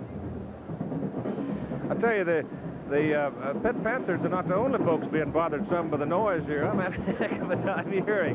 But let's talk about some of the first half highlights, Frank, as we look to the Georgia defense. I think it stood up very well. I agree with you, Keith. They played the game that they can do best, defend, and it's a 4th-and-1 situation. Georgia has to come up with a big play. And watch Marino. He's got plenty of time. He's sitting there surveying the field. Finally, he spots Collins all the way over on the left, and Dale Williams, number 9, jumps right in front of him with his left hand, knocks the ball down. That's an incredible play covering man for man. It is also one of those plays where you sort of hold your breath to see whether or not where that right hand was. That's correct. He could have had his right hand on his back. That would have been interference. Now, let's go back to the punt, where Georgia hadn't done much, had to kick it deep out of their territory. Tom Flynn accepts the punt, starts the return. Mitch Fricks, who had snapped the ball on the punt, comes down, strips it loose. Clarence Kay picks it up, runs the ball back up the field, and all of a sudden the Georgia Bulldogs, who were in serious trouble, are in position to make a move. And now this is what happened. Well, Buck Bellew, as we said earlier, is really the key for Georgia to win this ball game.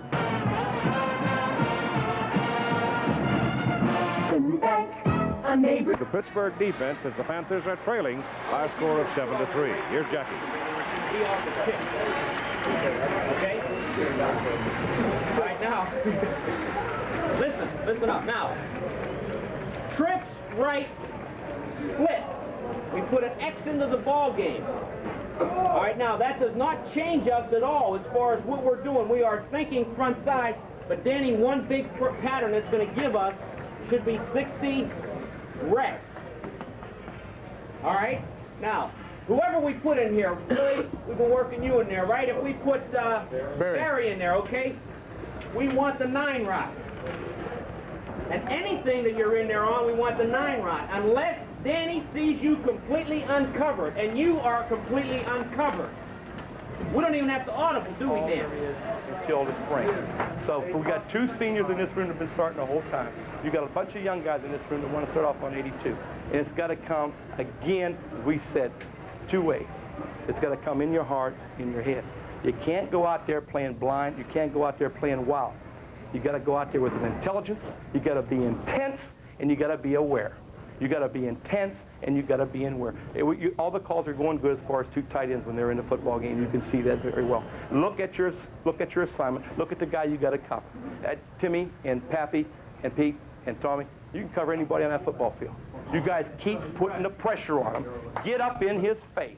Get up in his face. Let's force them to get the ball. The O's doing a great job. They're moving. They're going to get in.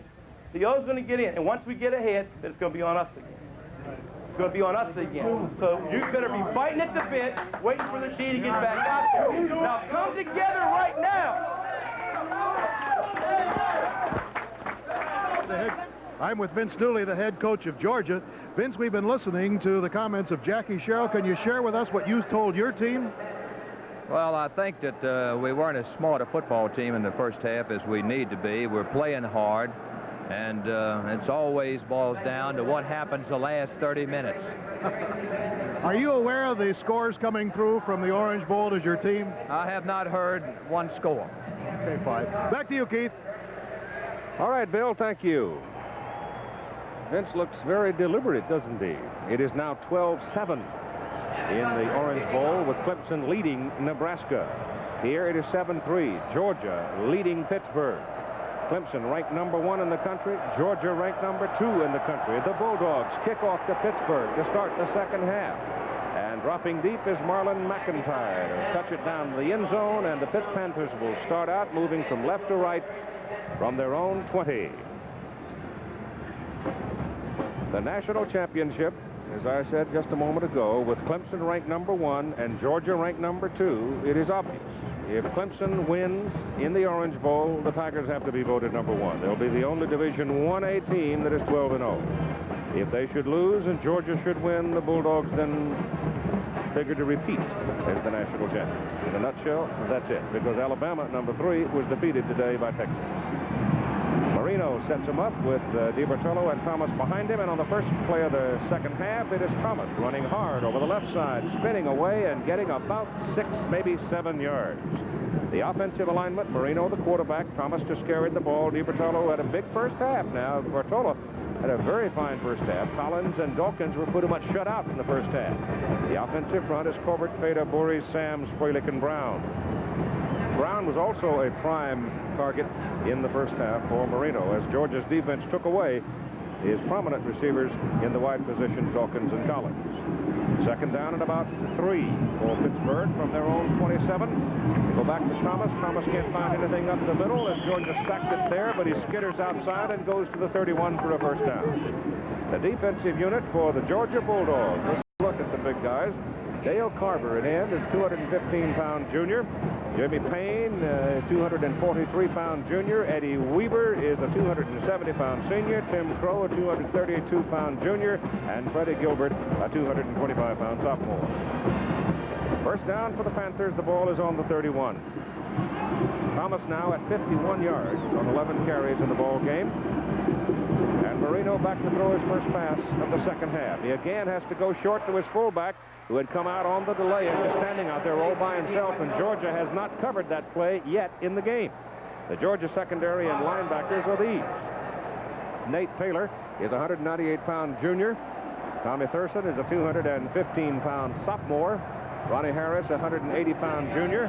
Dale Williams, big play in the first half, 168-pound senior. Steve Kelly, the center fielder, 173-pound senior. And Terry Hogue started the ball game, a sophomore at 196 pounds. He's the only Texan on the ball club. On second down, they go inside. And the Georgia defense finds him pretty quickly. He picked up 1 yard. The first half numbers. The second quarter belonged to Pittsburgh. They've gone ahead of Georgia in every category. 9 first downs to 6, leading in yardage, passing, total yards, offensive plays, and time of possession. The extra turnover was meaningless the last play of the half.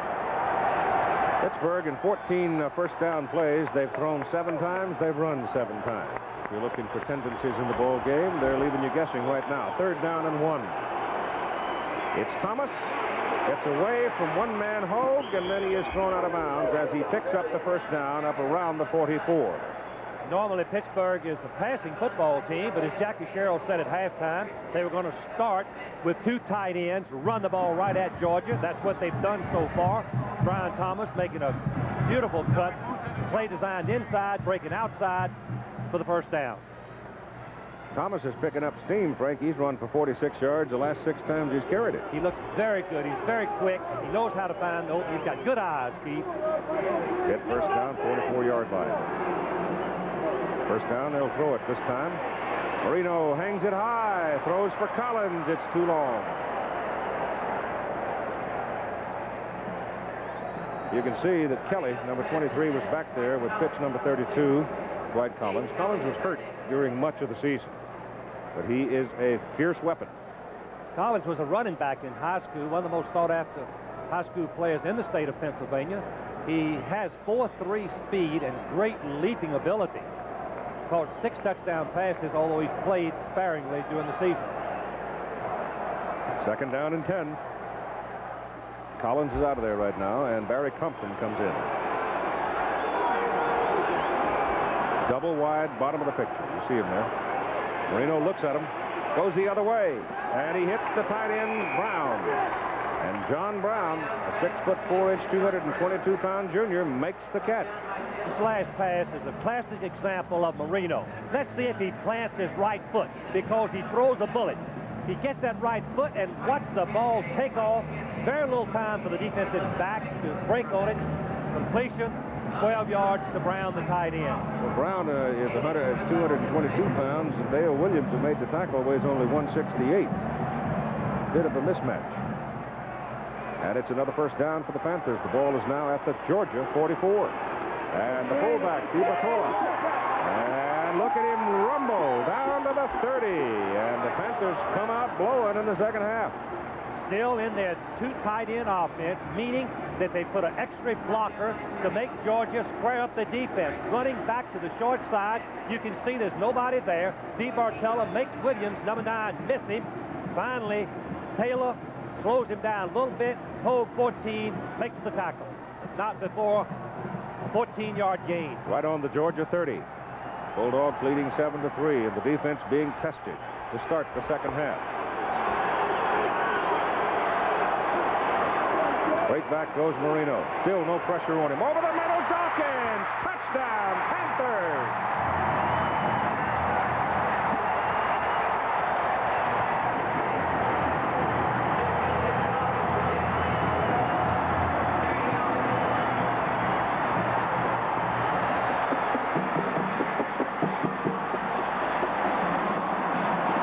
Well, that's vintage Pittsburgh.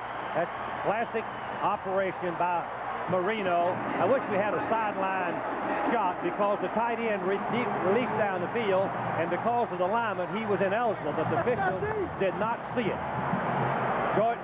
Pittsburgh Keith was in a two-wide set with both tight ends in. The right tight end released down the field, but Dawkins had lined up on the line of scrimmage because he's the split end, making the tight end ineligible. But the officials did not catch it. All right, we're ready to go now for the extra point. Uppy Everett's in to kick it.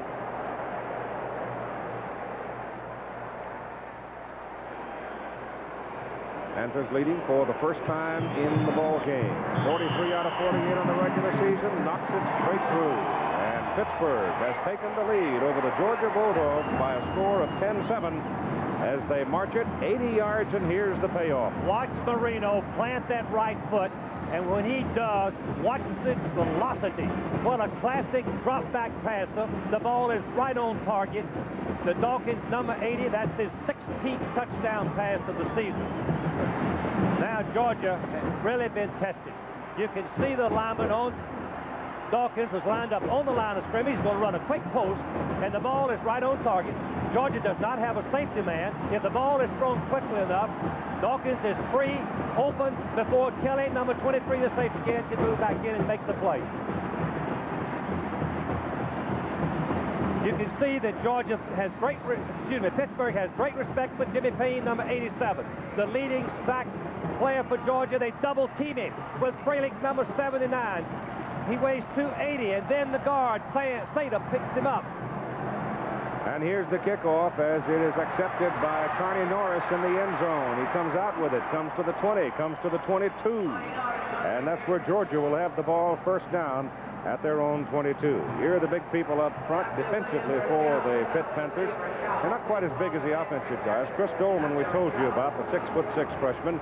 Pozzoli weighs in at 248 at tackle. Pelusi at 251 middle guard.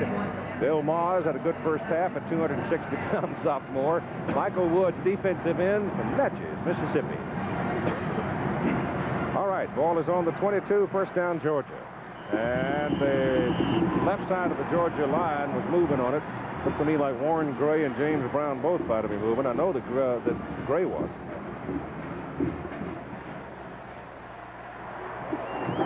Yep.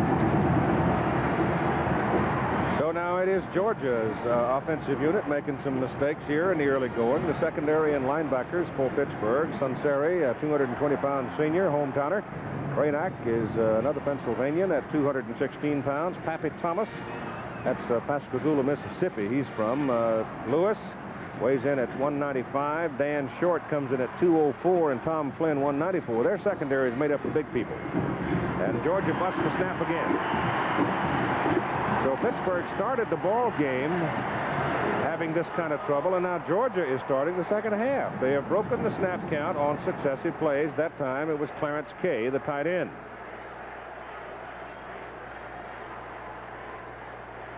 Keith, I have heard of and seen where the tight end cannot even hear the quarterback in an arena like this. In a closed dome, he has to look to the inside and watch for the ball to be snapped. All right. Ball start. Offense. First down. Now Georgia's in serious trouble. 1st and 20. Yep, the ball is back on the 12. Pittsburgh has taken the lead 10-7 on an 80-yard touchdown march. A 30-yard scoring strike from Marino to Dawkins, and Ballou puts it up in the air, going to the sideline. Scott's there, caught it up at the 40. Was he inbound? No, Keith, he was outside. I thought he was. This was the same pass that Penn State threw against Pittsburgh for 2 touchdowns. The cornerback, Lewis, jumped on the out and up, but you can see he learned his lesson. He's running right with Scott. Scott's out of bounds. So it goes. That's the first time in the ball game, Frank, that they have thrown on first down. Yes, it's the first. You can see that number 9, Thomas, is right with him. He didn't jump the out pattern enough to allow the touchdown. So it's 2nd down and 20 from the 12. Walker, got some daylight. And Herschel is up to around the 25. So as they spot it,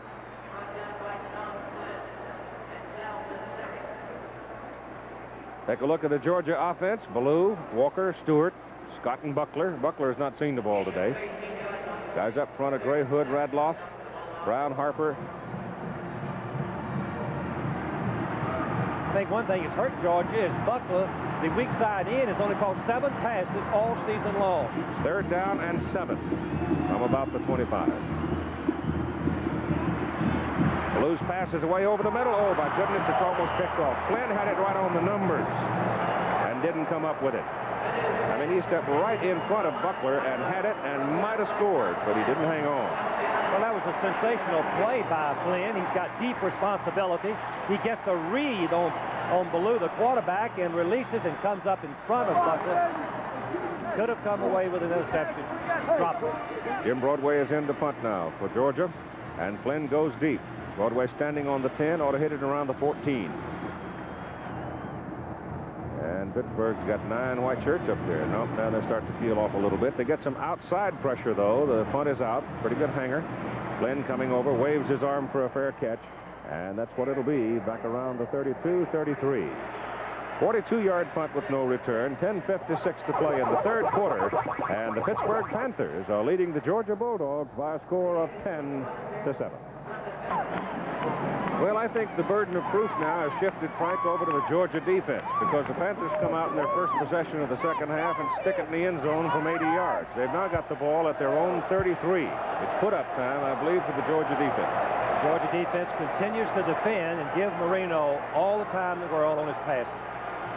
As he goes under center, they jump around, reset themselves, and they get Brian Thomas behind the line of scrimmage, and it's done by big Jimmy Payne. Here's a look at him doing his thing.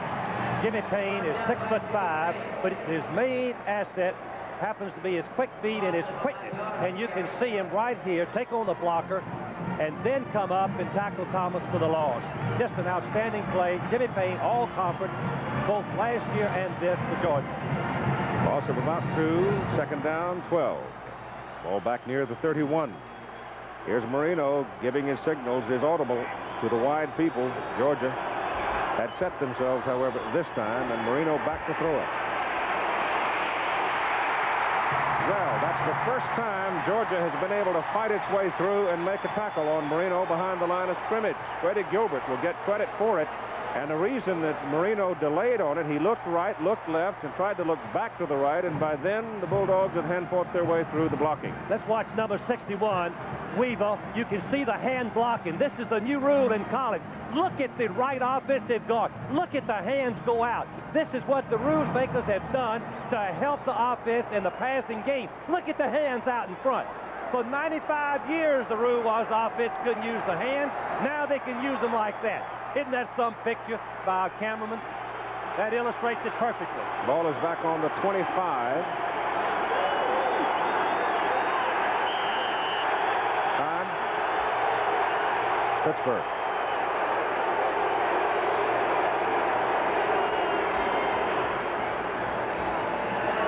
.23 to go in the 3rd quarter. Who is that charged to, Pittsburgh or Georgia? Okay, our score is 10-7. And the Panthers talking, and we've got a timeout. Reason for the timeout called by Pittsburgh was Greg Christie, who was playing a tight end position today, ordinarily a tackle, had lined up on the wrong side. And that's why they spent the timeout. All right, from the 25. On third down at about almost 19. Marino going to put it up. Penalty flag down. Throws for Brown. The pass is incomplete.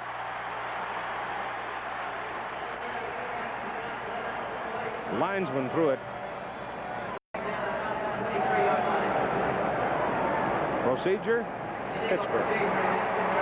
I think Georgia can refuse this penalty because it was the man in motion that was going towards the line of scrimmage. It brings up fourth down at about 19. Offense, penalty decline, fourth down. So Ganser is in to punt. And the deep man for Georgia is Jimmy Harrell, freshman from Summerville, South Carolina. Ganser's first punt, and I guess his only punt, was a 54-yarder. Dave Hepler, their regular punter, hurt his knee in the final game of the season against Penn State. High snap, but he handles it all right. He sort of jerked that one sideways, and it ricochets out of bounds around the Georgia 41. So the Bulldogs will have good field position after a 34-yard punt. The scoring summary is rather brief. Walker went in from 8 yards. The kick was good, 7-0 Georgia, and a 41-yard field goal by Snuffy Everett to make it 7-3. And then the Pitt Panthers come back in the third quarter and take it in from 80 yards and play off with a 30-yard shot from Marino to Dawkins. And that's where we are, 10-7 Panthers.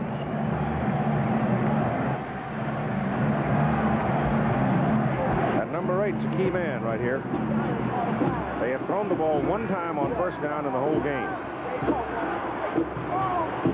He's going to put it up this time. There's no pressure on him. Now there's some heat, and they get him behind the line of scrimmage as Bill Moss, who's having a heck of a ball game for the Panthers, defensive tackle, big sophomore from Newtown Square, Pennsylvania, makes the tackle.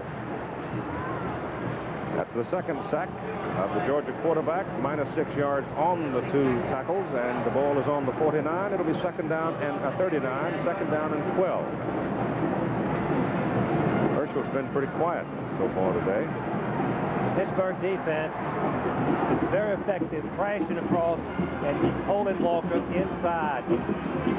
They've now rotated their defense and moved Goldman, the big pass man, to this side as Ballou goes straight back, and they're after him. He gets it off short. The pass is complete for the tight end, and Norris Brown takes it up to about the 46 before his feet are taken from under him. They are short of the first down, but they've certainly increased their possibilities on third down. Well, it was a sensational play, really, for Ballou just to get the pass off. You can see Pelusi, number 52, is coming right through, and Ballou has to shuffle up a little bit, and then he just throws off balance right across to Brown. Brown's a good receiver, good speed, makes a good move, and leaves Georgia just short of the first down by 4 yards. At the 47.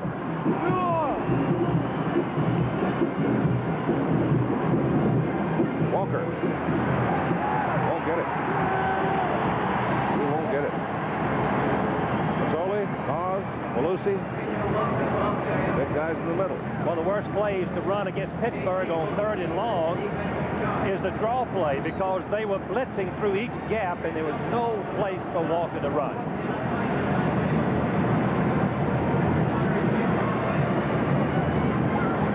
Fifth time in a ball game that Walker has been held to minus yardage. Broadway to punt. Glenn is deep.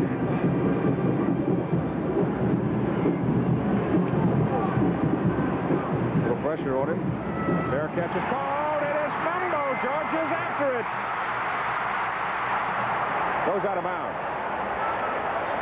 It's out of bounds. It'll be Pittsburgh's ball. I think Georgia made a mistake in trying to deflect the ball on close to the goal line rather than pick it up. I believe that the Pittsburgh safety man touched the ball, and Georgia, instead of trying to recover, it's trying to really knock it back towards the goal line. Watch it right here. Now Pittsburgh touches again. 18. Hope jumps up. The ball is up in the air like a basketball. 74 finally has it, knocks it back, but it goes out of bounds. Pittsburgh's ball. It's deep, back on the 12-yard line.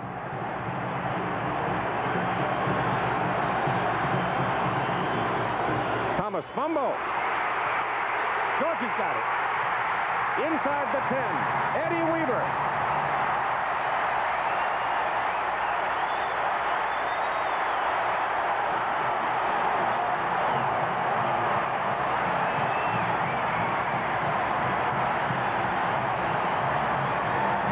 Watch it again. It's faulty ball handling. A pitch back to Thomas. He takes his eyes off the ball. He dribbles it, and Weaver comes in behind, number 61, falls on it, and Georgia's got a great opportunity. Right on the 10. First and goal to go on the 10. They cannot get a first down unless they score. The ball sitting square in the middle of it, sitting right on the 10-yard line. That's Stewart in motion. Ballou to Walker. Outside for the corner. It's a foot race. Touchdown.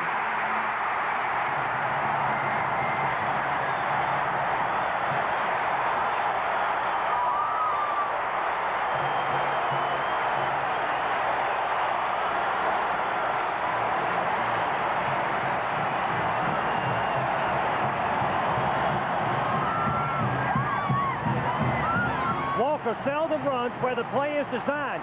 He's supposed to run up the middle, but look at his quickness. He has such speed that he can bounce outside. Pappy Thomas, number 9, is a senior halfback. He can't get him down. Walker goes in for the touchdown. One play from the 10-yard line. Well, that's called exercising opportunity, isn't it? It really is. Georgia got the fumble on the punt, moved 50 yards for the score. They get a fumble on the faulty ball handling, and one play, take it in.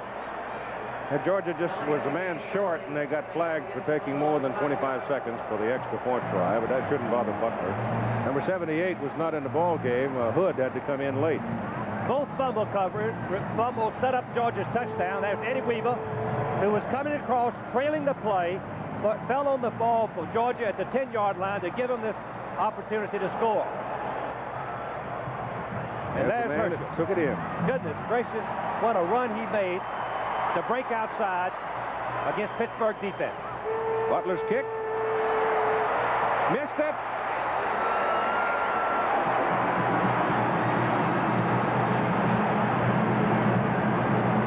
I'll tell you, Butler's squawking because he felt there was some roughing as the Panthers came piling through. It's been a long time, Frank, since I've seen both teams doing this much talking to the officials. They're really talking at each other. 6:42 to go in the third quarter. 13-10, Georgia back on top. So you're on Georgia's second touchdown of the ball game. Walker getting them both. Butler missed the extra point. He missed one in the Florida game. There's another Georgia game that we covered this year. And Kevin likes to see us coming. He's only missed 2 all season. All right, Butler will kick it off. It's high, very, very high. Compton takes it at the 3. There he comes on up to around the 19, close to the 20.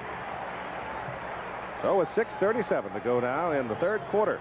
Georgia leading by 3. The Panthers will go to work. Steve, let's go back and repeat what you said when Pittsburgh got the ball last time. It was up to the Georgia defense to rise to the occasion, and they did. Got the ball right back and took it in to score as we look at Herschel Walker. Not his usual average, but really 2 sensational runs for touchdowns, giving Georgia the lead.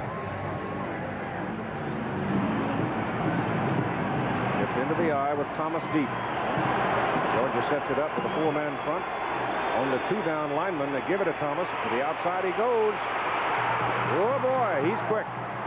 And Bryant is all the way across the 35 to the 37. Pittsburgh known primarily for their passing. You can see that they also can run the football. This young man, Brian Thomas, according to the coaches, is the one that turned the Pittsburgh offense around by being able to make yardage on his own, and the last play was a perfect example. Up the middle, the play was designed, stroked outside for 17 yards. First down, Panthers. Ball just beyond their own 36. Double wide, bottom of the picture. Thomas again. Nope, DeBartolo, a fullback. And Wayne hammers in there, and there's a penalty flag thrown in the Pittsburgh backfield.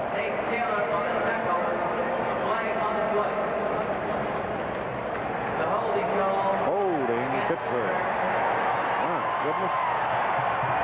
They've been flagged 9 times for 79 yards in the ball game. The bulk of them, now 6 of those, have been for illegal procedure, that is moving. Steve, I think all coaches will agree that penalties do as much to demoralize your football team and take you out of scoring chances as anything else.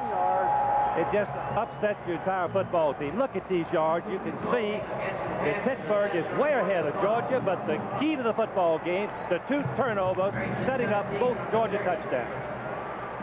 First down and 20 on the 10-yard holding call.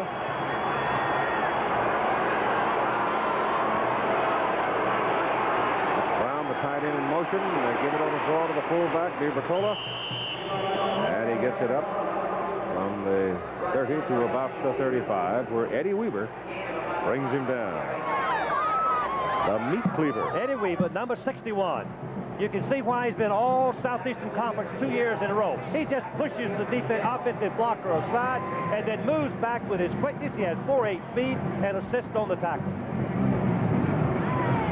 He's a strong man, isn't he? He is strong. 5'11", bench pressing over 500 pounds. And very proud of that fact.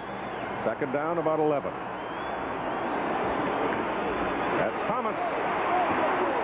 Pittsburgh's finding running room right up the middle as Sams, Fada, Colbert, Freilich, and Boris are opening holes.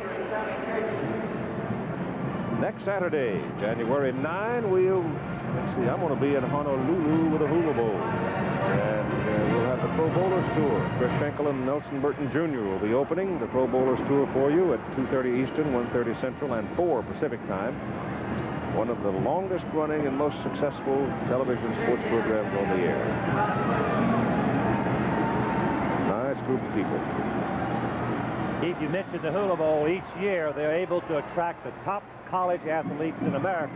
What a trip. I've been there twice as the football coach, and each time they allow me to take my family. The players have a wonderful time, and they play a great football game with great enthusiasm. Well, we're going to get to see Jimmy McMahon and Marcus Allen for the West. The East is going to come in with a bunch of big old defensive horses. Art Schleister will be the quarterback out of Ohio State. It might take 5 hours to play the game with McMahon and Schleister there. They're liable to throw it 50 times apiece. Third down, they need about 6 inches. And the quarterback, Marino, goes for it.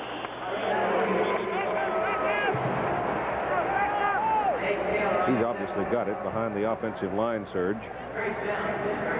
The Pittsburgh line is so big, Keith, it's impossible for them to block low. They block similar to Southern Cal, block up high, try to mash the opposing defensive linemen and just lock on and stay on and work their feet. Do a great job of it. First down from the Pitt 47. Georgia's leading 13-10 with 4:45 to play in the third quarter. Clemson is leading Nebraska starting the second half 12-7. Marino shoots it to the sideline, hits his tailback Thomas. Brian Thomas looks to me like far enough downfield to claim another first down for the Panthers around the Georgia 42. Once again, Marino has plenty of time to look downfield, see his coverage, and then throw to the secondary receiver, Thomas, out of the backfield, making the first down. The Georgia people have only pressured Marino really one time, Frank. That was on a screen pass when their quickness was able to sort of mess it up on him. I think we can look for some blitzes coming up. I think they've got to do something to disrupt his timing. The man on the right side of the pit line moved. That's number 79, Bill Freilich.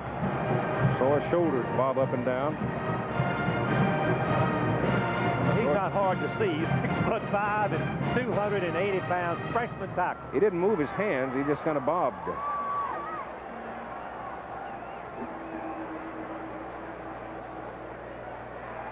Yep. That's 8 procedure calls, I believe. Look at Jackie Sherrill. He's out on the field yelling at the officials.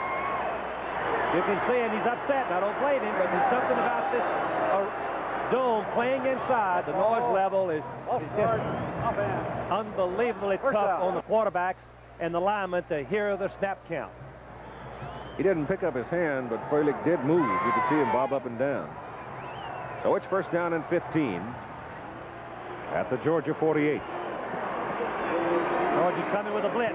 And they run it right up the middle with Brian Thomas and get big yardage on the play. Down to about the Georgia 36. Well, they're cutting up the middle now. That's a little counter play with Ron Feder, who's the left guard, pulling and trapping out Jimmy Payne. It had a nice hole, and Thomas shows exactly how he runs north and south.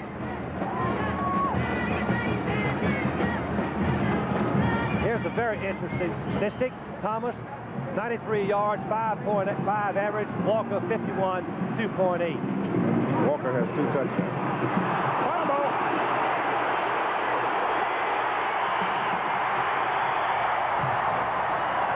Georgia's claiming it, but I haven't seen a man wearing a striped shirt say it yet. Yes, the far judge signaled Georgia, but I'm not sure. Yep, yeah. There it is. That is the 3rd fumble and the 4th turnover for the Pitt Panthers. Hobart's down there still debating it with Tim Crow. Hogue's underneath it. Number 14. This young man has not played in a football game since the 1st quarter of Kentucky. He's had an injury. Let's see what happens. Well, Crow strips it out of him. Tim Crow is number 91. Let's see his 91. Right arm. Right there. His left arm right there. Strips the ball right out. And then I believe Gilbert, number 90, is the one that recovers it. We'll never know from this view. Hogue came up with it. Yes, that's right. I guess so. Terry Hogue, who's playing with a huge calcium deposit on a bruised right leg. I'm surprised the youngster's out there, but he, as a freshman last year, remember, blocked the Notre Dame field goal. The Texan is making himself known, isn't he? First down, Georgia. The ball is on their own 35 as the Panthers fumble it away. Pass thrown out, complete to Ronnie Stewart, the fullback, coming upfield across the 40. Ronnie Stewart gets into the offensive flow of things. The play is good. And a penalty flag. Happy Thomas hit the Georgia player in the face. I'm not sure whether it'll be a double foul, but Thomas definitely hit the Georgia player with his left hand in the face. Right over to the left of the screen. If we little shoving going on, and Thomas just up and hit him right in the face with his left hand. Could be on both sides. I don't know. This ball, personal foul. Here. This ball, personal foul. Offset, took him down. Temper's a little ragged. Well, there's a lot at stake. You know, Pittsburgh is trying to come back from the embarrassment of the Penn State game. They're fired up. Let's see on the left of your screen, Pappy Thomas, number 9. See if we can see it. It's further to the left. It's not in the picture yet. You see 56 of Georgia. Oh, he couldn't see it. Center. All right, second down as Ballou rolls it. Sets up. Gets out of there. Fumble. Picked up. No. Pittsburgh gets the ball. Pittsburgh's got it. And penalty flags are thrown downfield, stopping the play. Sunseri finally came up with the ball. Once again, the college rule, you cannot advance the fumble by the opposing team. It'll be Pittsburgh's ball. And one thing that I'm sure Norris Brown, number 88, wishes that he'd fallen on the ball rather than try to pick it up. Yep. Because he lost control and Pittsburgh recovered. You can see that the secondary of Pittsburgh had the receivers covered. The ball pops out. Brown right here should have just recovered the ball. Instead, he tries to pick it up. Pittsburgh gets it and has another chance. Well, Georgia now turns it over. That's the second turnover for the Bulldogs. The Panthers get it back. Good field position at the 43. Marino gives it. And DiBartolo, the fullback, just comes hanging straight ahead with it. And he picks up about 4 yards with 2 minutes and 40 seconds to play in the third quarter. Sunseri right there, who picked up the loose ball. He's an All-American, a Pittsburgh native.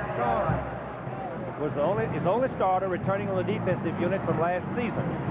47-yard line. It'll be second down and 6.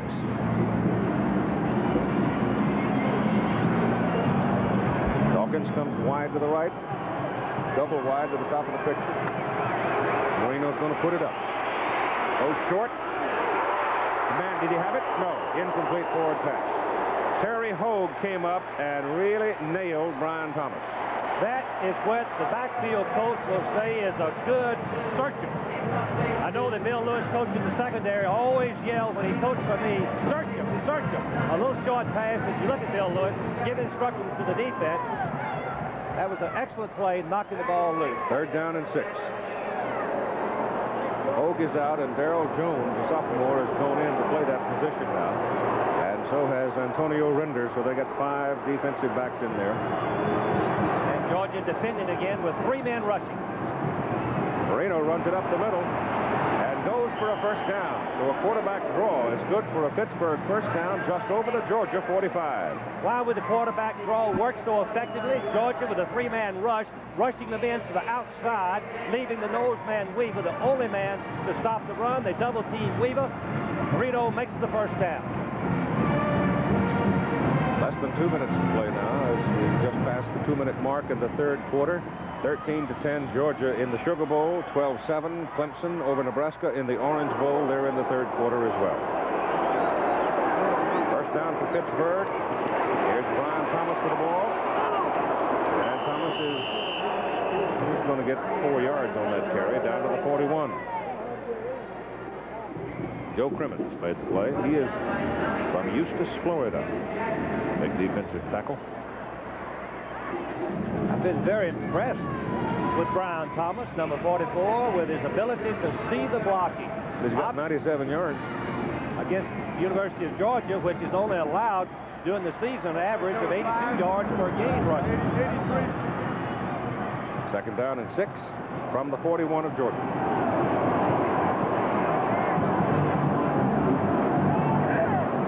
Marino calling his play at the line of scrimmage.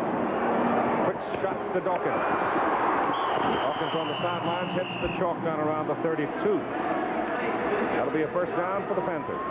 What we just witnessed was Marino's ability to read the defense, see the single coverage with blitz coming, just raise up and hit Dawkins on the sideline. Just a matter of throwing and catching it as no one was covered in short. 55 seconds to play in the 3rd quarter. You can see how impressive Dan Marino has been. 19 out of 27, 1 TD, 1 interception. Georgia sets a 5-man front defensively this time. Now they drop off. Penalty flags are down. DiBartola bangs it in there to about the 28. John Brown may be the guilty party for Pittsburgh, and it may very well be another procedure call, and if it is, that'll be number 8. Offside. The tight end cannot get a procedure call, Pete. That's right. He had to be offside, wouldn't he? He would be offside.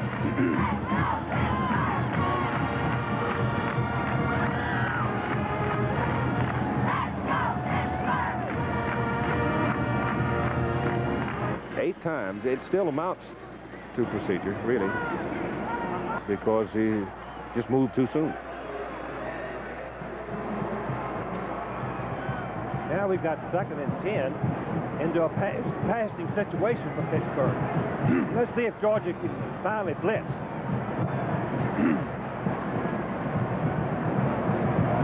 That'll be 1st and 15. Offside, offense, first down. Keith be penalized from the where the play stopped and instead of bringing the ball back. Referee had to make that adjustment.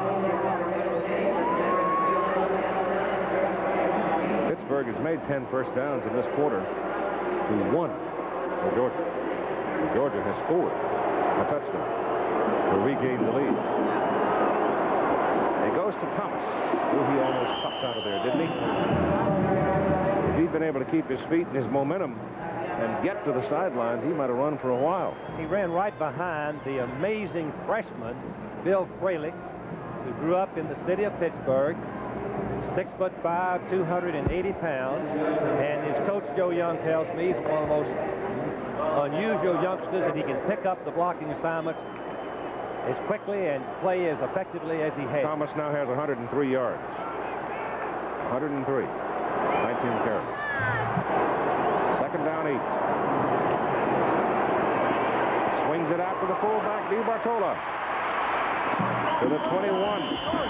That's the first down for Pittsburgh. And so we've got 15 minutes to play, and the Panthers are on the move again. With our score after 3. Georgia 13, Pittsburgh 10, in the 48th Sugar Bowl.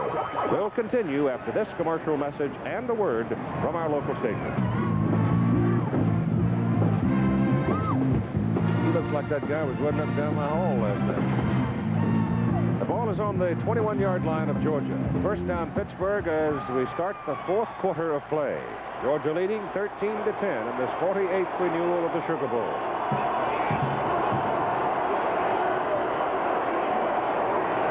Marino caught, throws it away. They're going to flag him for that? They are not. Just a great play on Marino's part to get rid of the ball, avoid the loss, and not throw it downfield for an interception. That's one of the rules David Nelson and his folks ought to take a look at college football. It's a tough call on a judgment call on the referee, Keith, but you're right. It needs to be looked at because Georgia deserves the sack. They were back on top of it. Will Forks is the man back there. Second down and 10. But as long as the rule's written that way, more power to Dan for getting rid of it. 4-down lineman for Georgia. Ball is given to Bartola, the fullback. And he hammers in there for about 3 yards. And here are the numbers after 3. Well, their stats reveal exactly what we have been seeing. Dominating by Pittsburgh, both offense and defense. 21 first downs to 7. Georgia's only made 1 first down in the 3rd quarter. Look at the total yards, 329 to 142, and Georgia still leads because of the turnovers by Pittsburgh. 3rd down and 7. 3rd and 7. The Panthers are 1 play away from if they don't make it, they're going to have to make a pretty big decision. 4 seconds, 3, 2. They haven't got a movement penalty. Hobart moved on the left side of the line, so that's 9. I think it's fair to say 9 procedure calls against him. You can see the dejected look on Jackie Sherrill's face. Now Pittsburgh has got a 3rd down and 7. Got a 3rd and 12. 3rd and 12. That ball off start, off end. 3rd down. 9 times they've either been moving one way or the other or somebody stepped offside. They've been flagged a total of 12 times in the game. The ball is now back at the 23, 24 almost. Pittsburgh in a spread formation. Georgia seems to be rushing only 3 men. As you can see Marino using the audible. Now when he puts his hands on it, he's going to snap the ball. Going for the corner, and it's intercepted. Picked off by Ronnie Harris. Comes back to the 18. He tried to force it, and it didn't work. That's 5 turnovers for Pittsburgh.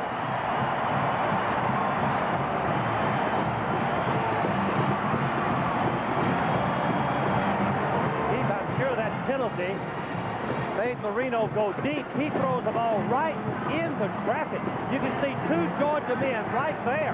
There wasn't a chance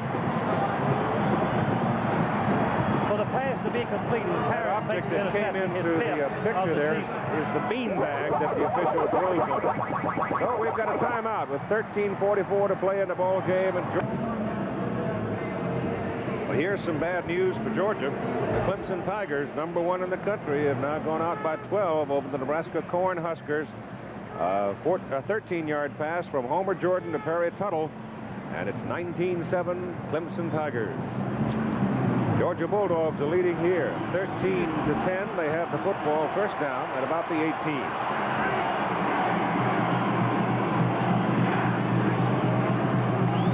Go to Walker, and Walker saws it up the middle, and the ball came loose.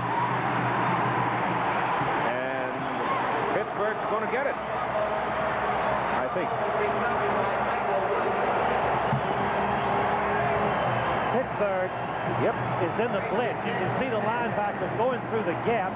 Walker has the ball, but is stripped out on the right side by number 66, it looked like. Salseri, the ball bounces out. Covered by Woods, number 96. And so the Panthers get the ball back, and they get it on the Georgia 23.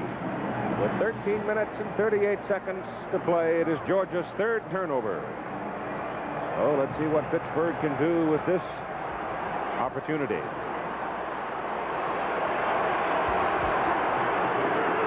They go to Thomas. Thomas cuts it up the middle. And a helmet goes flying as Brian Thomas slashes literally to the 15. Herschel Walker didn't have it tucked away. Panthers poked it loose. There's the man that recovered it. Michael Woods. Second down and 2 for Pittsburgh on the Georgia 15. I think we can look for Pittsburgh to run it in if they possibly can. Thomas up the middle to the 10, to the 8. And he's got a first and goal to go for the Panthers. One thing that happens when quarterback throws for an interception, he loses a little confidence. The coach loses a little confidence in him, and success Pittsburgh had on the ground, you would think they'd take it all the way in. Mr. Thomas now with 21 carries and 118 yards. I think we should mention Georgia has only allowed 72 yards per game rushing. It won't be long before Thomas will double that amount. That's right.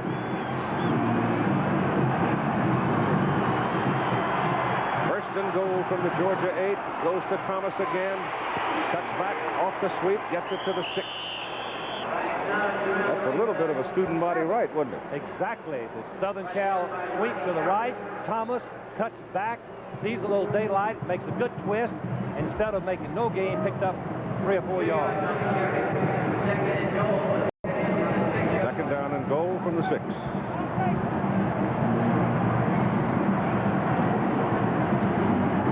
Minutes to play in the ball game.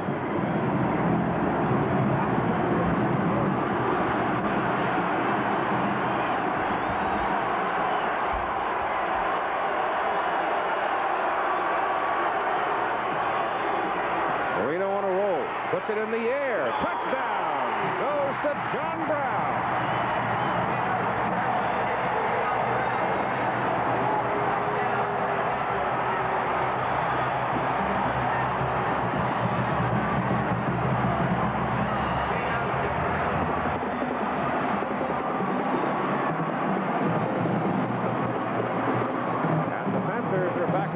By 3.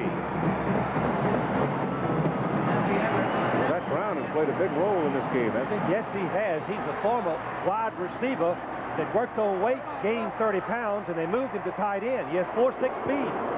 The kick is just barely good. Snuffy almost missed getting it up. But it is good. And so Pittsburgh now leads by 4. Here's the touchdown. Brown is going to get in behind the linebackers. You can see he's wide open, and Marino throws the ball in there with touch. Watch Marino take something off of the ball. Brown is wide open. You don't drill the ball in. You just lay it up. Look at him floating. Tissue paper all over that ball. Good hands by Brown. Breaks it in for the touchdown.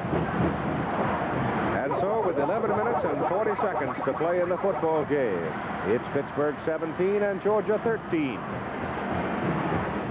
Who's ready to kick it away for Pittsburgh. And the deep people are Herschel Walker and Carney Norris. For the Georgia Bulldogs, been on top by 4. Eric hits it and hangs it up there. And he hangs it right to Norris, who's 6 yards, 7 yards deep. And he will not bring it out. So it will be Georgia's ball, first down and 20. And there are the statistics on the scoring effort by the Panthers after Georgia had fumbled the ball away. Well, it was a hard day today for Marcus Allen, the Heisman Trophy winner for USC, and it's been a hard day so far for Herschel Walker of Georgia. Yes, it has. Bo Spazio, the defensive coach for Pittsburgh, is really an outstanding tactician. Teams, 2 years he's coached the defense. They've led the nation both years. Goldman makes contact over there. Perhaps he was teased offside. So let's see whether or not Chris was drawn off. whether he was anticipating. Yes, against Pittsburgh.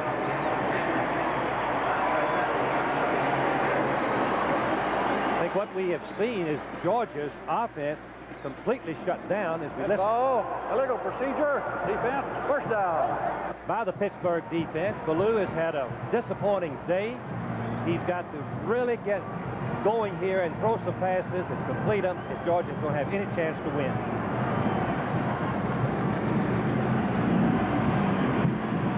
First and 5 from the 25. Ballou's pass to the sidelines. Buckler has it. And he's knocked out of bounds up around the 31. That'll be good for a first down.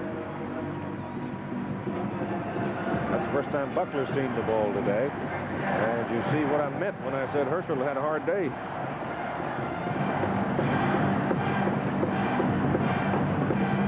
That further amplifies the prowess of the Pittsburgh defense. That certainly does. It speaks so much for the Pittsburgh defense. First down just outside the 30. Give it off to Walker. Trying to get some help out there from Buckler, and he gets it up to about the 34. Better part of 3 yards on the carry with 11 minutes and 29 seconds to play in the ball game. Pittsburgh sitting on a 4-point lead, 17-13.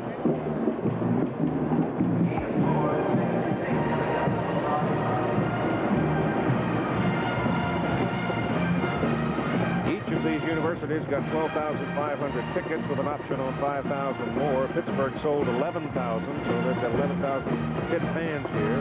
Georgia took every ticket they could get their hands on. And then some, I think. Ballou ducks it off to Walker. Walker to the outside, up the sidelines, takes on the Pitt man, Thomas, and he's rolled out of bounds up around the 44. Tim Lewis actually shoved him out. One thing that Pittsburgh defense is doing effectively is rushing Ballou on the rollout passes. The quarterback has no chance to really dump the ball across the line of scrimmage when the blitz is coming. The only chance he had on that play was get it to Walker. Walker made a nice run for the first down.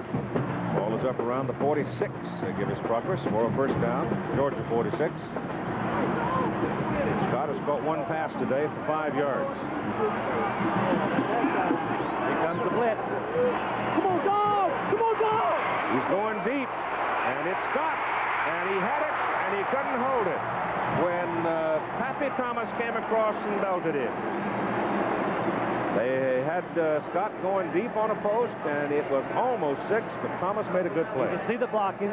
Ballou has time. He lays the ball. He puts air under it to let Scott run under it. Scott's going to have it right here, but Thomas, number 9, you can see.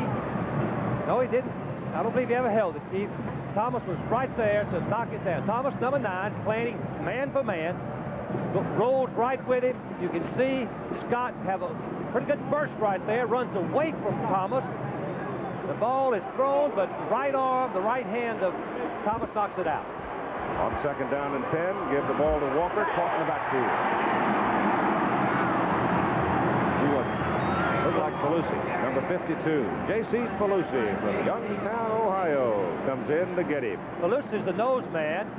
He's the third of the family to play at Pittsburgh. He's coming on the snap of the ball. This is something that Pittsburgh does. All he does is just shove the Georgia blocker to the side, comes in and tackles Herschel by the left leg, gets help from a teammate.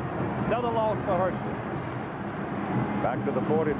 Walker now has been hit 6 times for a loss in this ball game. Ballou has a little room, going to run it.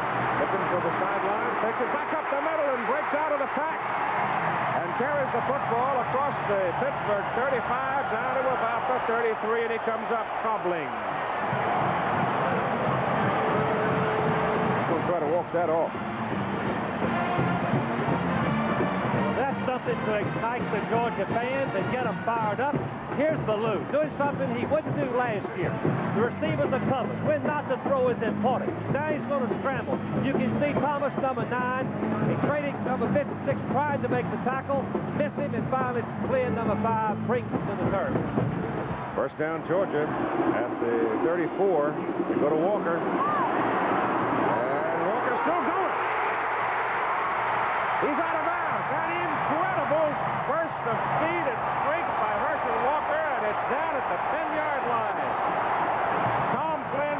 touchdown. Keith, I've never seen anything like Herschel Walker when he gets a little daylight. Watch the run. Watch the power. There's nothing there. There's no blocking. He cuts inside. Watch him just run right over All-American Styles and Terry. Then he throws the burst of speed. Glenn, number 5, finally gets to him and knocks him out of bounds at the 10-yard line. After a 24-yard gain. There's no way you run over No Styles way. and Terry I agree. Nobody but Herschel Walker, that is. Good heavens. First down and goal to go, Georgia at the Pitt 10. It's Walker again into the middle. He's got a yard.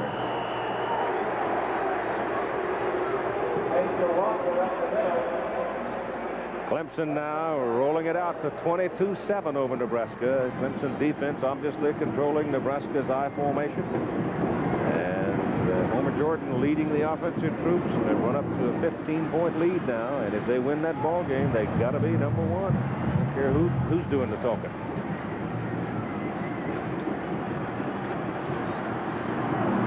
Ball is on the 9. Second down and goal to go.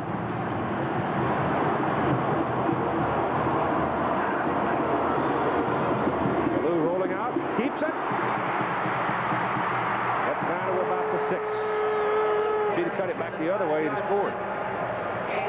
Or come awfully close to it. Tom Flynn again comes up to make the defensive play for Pittsburgh. Tom Flynn, the safety man, Keith, if he doesn't get the tackle, Ballou walks in for the touchdown. But once again, Ballou shows good judgment. Receivers covered. Takes off. Here comes Lon Buckler in now, the wide receiver. He's bringing a play as Scott comes out. Lindsey Scott is out of the game.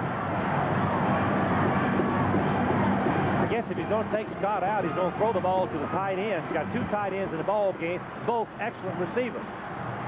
Ian Brown. Pressure from the backside. He's in trouble. He loops it in the air. He's got a man. He's got a touchdown. Clarence Kay.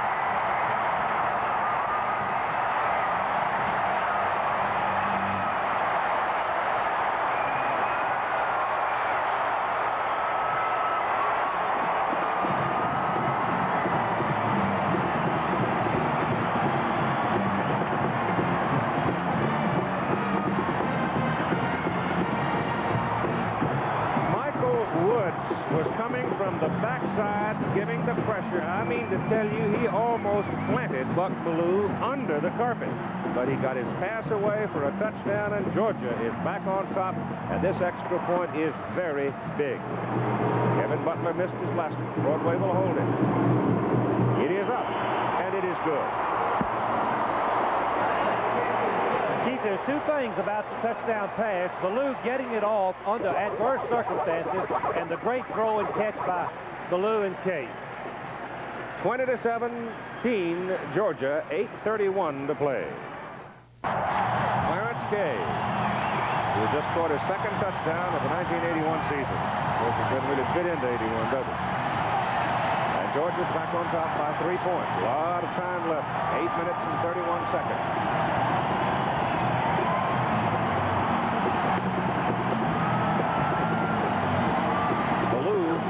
That drive of 80 yards. Good high hanging kick. McIntyre won't come with it. It'll come out to the 20. Here's another look now at the touchdown. I think we ought to watch Ballou and watch Michael Woods, number 96, come in from the right of your screen.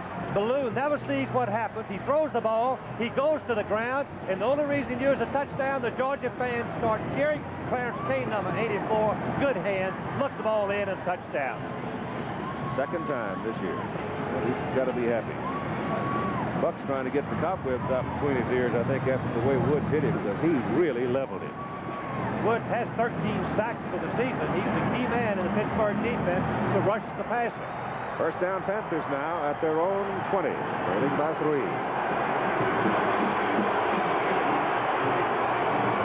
That's Brown in motion, and Thomas with the ball. Brian Thomas for 2 yards. Left to the 22, where Freddie Gilbert brings him down. Now we see a real test for the Georgia defense. If we look at Buck Ballou, he has started 29 football games for Georgia, and they've won 27. This is his 30th start. The Georgia defense is really going to be tested. Can and they stopped both Thomas's run and Marino's pass. The one play that Georgia hasn't stopped all day, in fact, hasn't even covered, is that little swing outside to the fullback, DiBartolo. Thomas the other way. And he's up to the 24. And Jimmy Payne got a hand on him that time and tripped him up. You just don't run wide, east and west, against the Georgia defense with any amount of consistency. Payne is too quick. He whipped the blocker, Freilich, and made the play for a short gain. There we see the time left.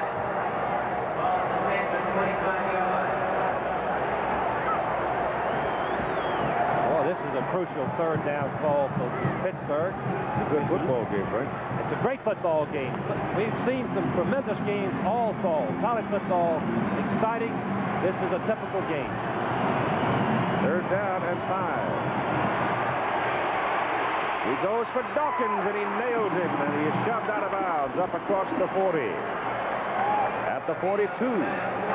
So Julius Dawkins is there when they need him most. Oh, this is the kind of route that only a great receiver and passer can have. In and out, the ball has got to be right on target. Dawkins has got to concentrate on the ball, keep his feet in bounds, and finally Harris knocks him out of bounds, but not before a first down. 22 on 32 for 199 yards now for Dan Marino. 2 touchdowns and 2 interceptions. First down at their own 42. Thomas cuts it back in the middle. And he gets it up to about the 45 for a better part of 2.5 yards. Right here, let us pause 5 seconds so that all of our ABC stations across the country can tell you exactly who they are. College football on WTAE-TV, Channel 4, Pittsburgh. Jackie Sherrill has been absolutely unflappable since he got his case settled with the referee over the crowd noise early in the ball game. Thomas now continuing his impressive work. 25 carries, 128 yards. Second down and about 7. That's DiBartolo, the fullback. He's a bit of a bulldog himself. He gets it up to midfield. He'll be looking at about 3rd and 2. It seems to me that Pittsburgh has made most of their yardage running behind the big freshman. On the right side of the offensive line, they've got Ron Fada at right guard, who weighs about 260, but Freilich, the freshman, weighs about 280. There's Dan Marino's numbers for today. Just a brilliant quarterback. Third down and pretty close to 3 yards.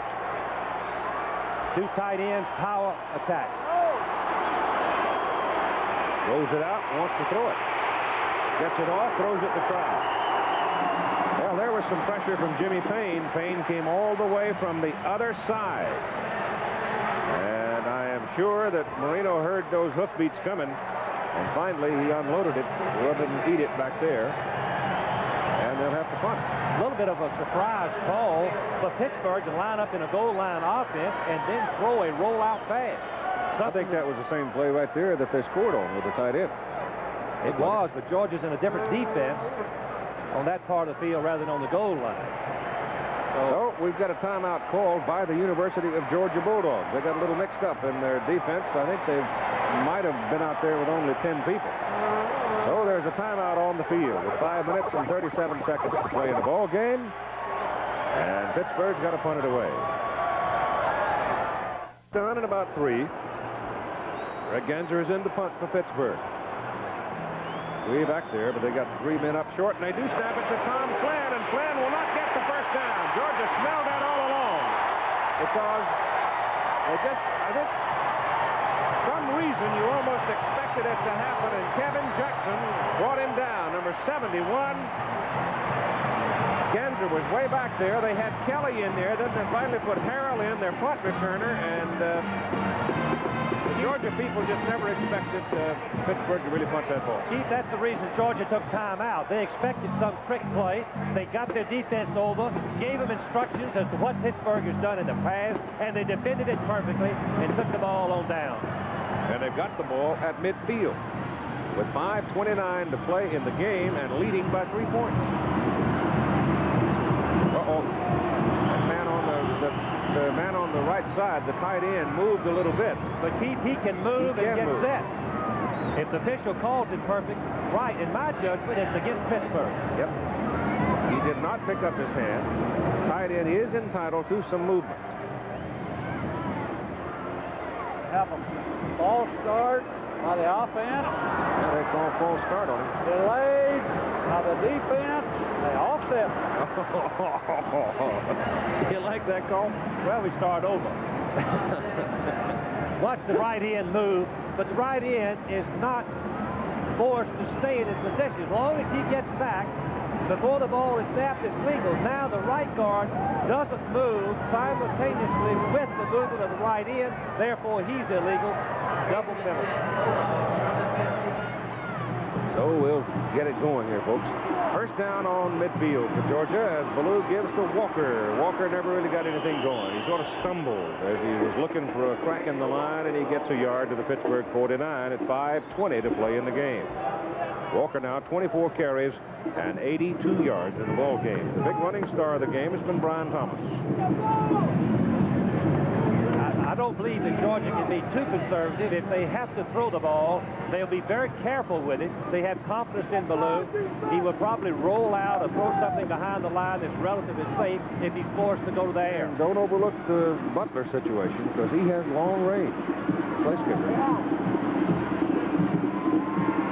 Here's the pass away, intended for Scott, broken up by Thomas.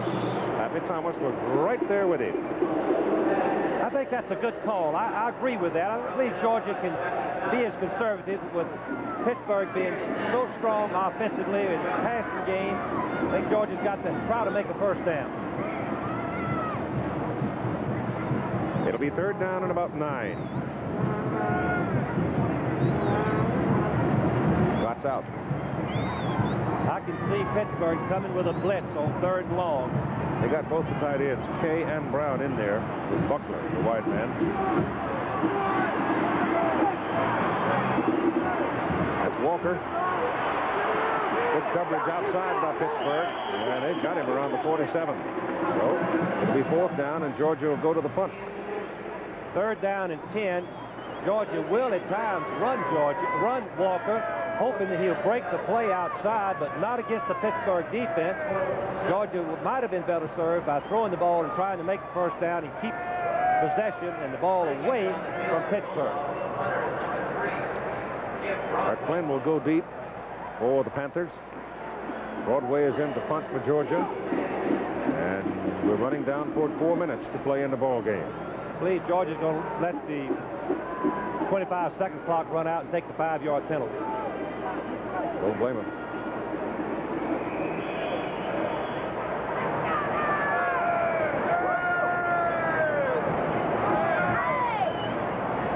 In college football, the clock starts after a penalty, except in this situation. Offense, fourth down. Now he will not start the clock except on the snap. There we look at the penalties. 13 for Pitt, 5 for Georgia. 9 of those have been procedures. 10.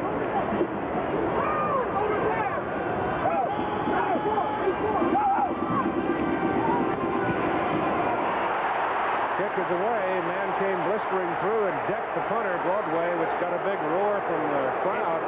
Keep under the college rule, if the man charging in the kicker is blocked in the kicker by one of the teammates, then it is not roughing the kicker. Let's see if that's not what happened. The fullback on the right of your screen is going to block Dolman, I believe it is, number 56, into the kicker. That's Michael Brooks.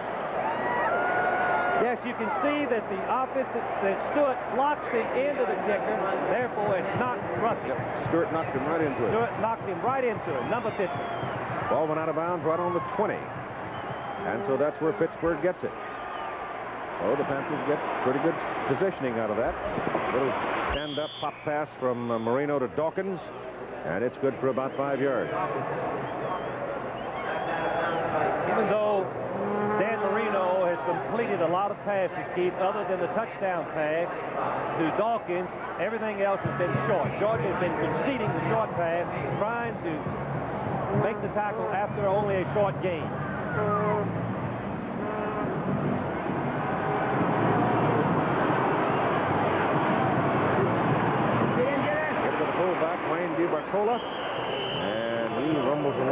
pretty close to the 30.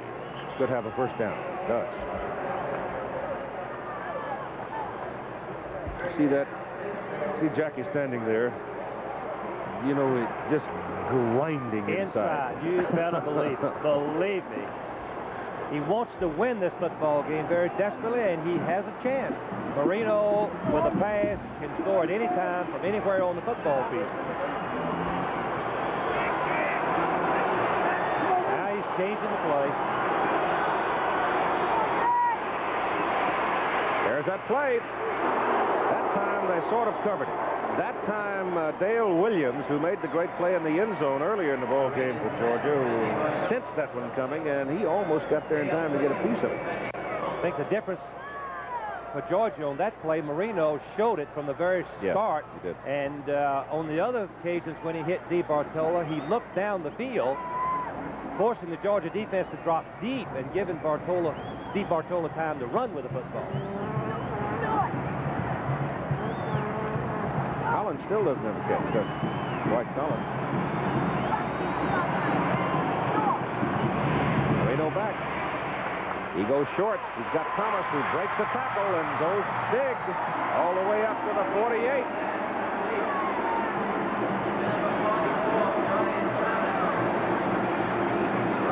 Payne, number 87, is trying to get back and rush the passer.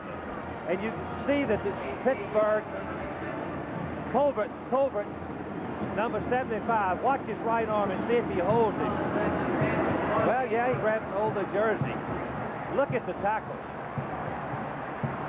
But the thing that's tough on the officials is they're allowed to use their hands under the present college rule. Not to hold, it's hard to distinguish sometimes. That's Thomas from the 48. 2 yards to midfield.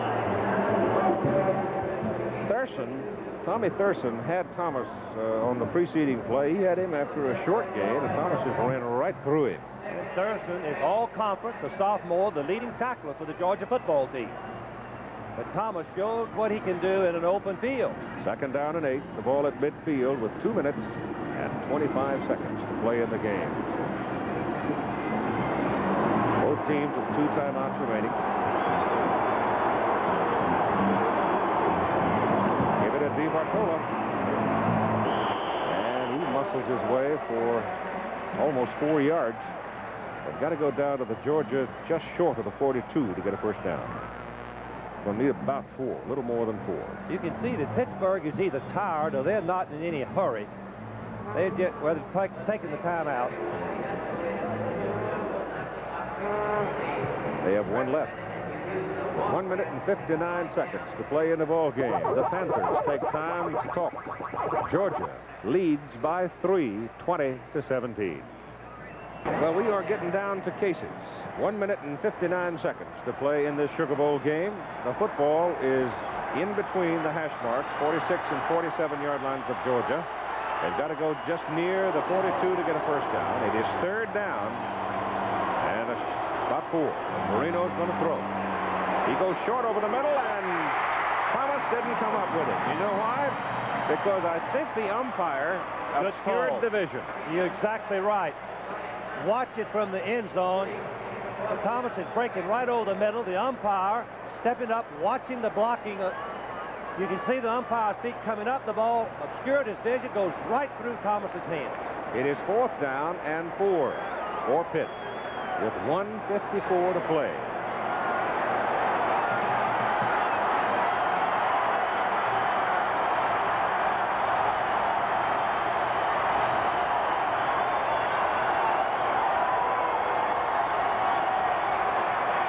Quarterback draw, Marino, first down. Called his own number. Is that a gutty call? 4th down and, what was it, 3? 4. 4th and 4. Quarterback draw. Well, Nebraska has now scored, and it's 22-15 in the 4th quarter in the Orange Bowl. Georgia still got a chance. They got 9 minutes to play in Miami. First down, Pittsburgh. Dawkins had to come in close and get the audible.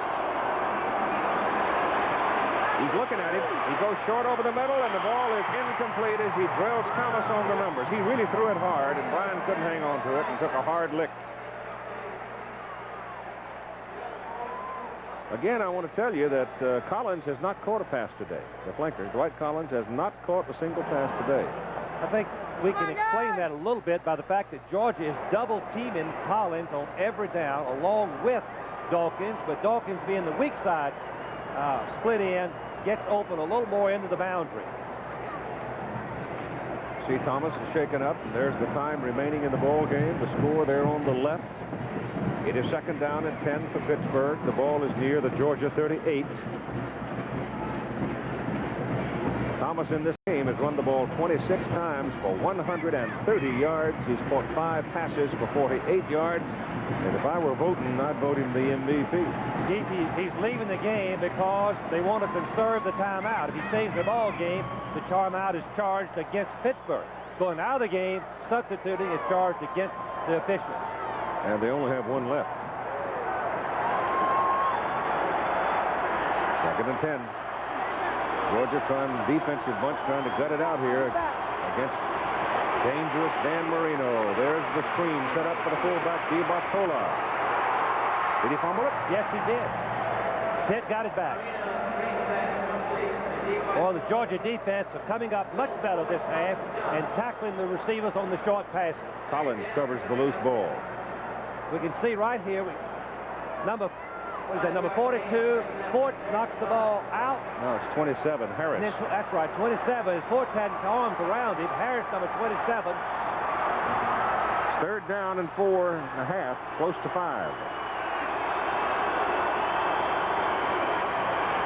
Short drop. Marino sets up now. He's looking for the man over the middle, and he can't get him. It's incomplete. Dawkins was trying to come back to help his quarterback, and he couldn't fight his way through traffic. And Fort, the linebacker closest to the line of scrimmage, deflected the ball, Keith, to prevent the completion. Now there's your time. Georgia, the defensive kids have just fought their played. It's like the Dickens. Golly. I'll tell you right now, when you can come in here and play this much defense, and they have been on the field virtually the whole second half, and this Pittsburgh team is a big, strong, tough, talented football team with a most dangerous weapon. They have just spent the last time out as Marino goes over to talk. The executive producer, Rune Arledge, our producer of this game, Chuck Howard, and Andy Sedaris. They've produced and directed all of our college games this year with Johnny Allen, our TD, Ben Harvey, our AD, Bobby Armbruster. And a rundown of the unit managers, assistant to our producer, Garland Feet, researcher Jerry Klein, and statistician Mike Swanson. It is a long list of fine people who work hard, and we're particularly proud to be associated with them because they're all pros. As Tomahawk, the video operators, graphics, our cameramen, some of them come from the east, many of them come from the west. Videotape operators, maintenance guys that make it all work, transportation people who move it around. Great bunch. It's fun to work 10, 12, 15 years with these kind of people, I'll tell you. Keith, I've only worked 5 years, and I've learned very quickly they're great craftsmen. They do a tremendous job of bringing this exciting college football to the fans across the United States. It is 4th down for Pitt. 4th and 4.5. Could be the last play for him. Marino goes deep. Brown, touchdown! John Brown makes a great catch with 35 seconds to play.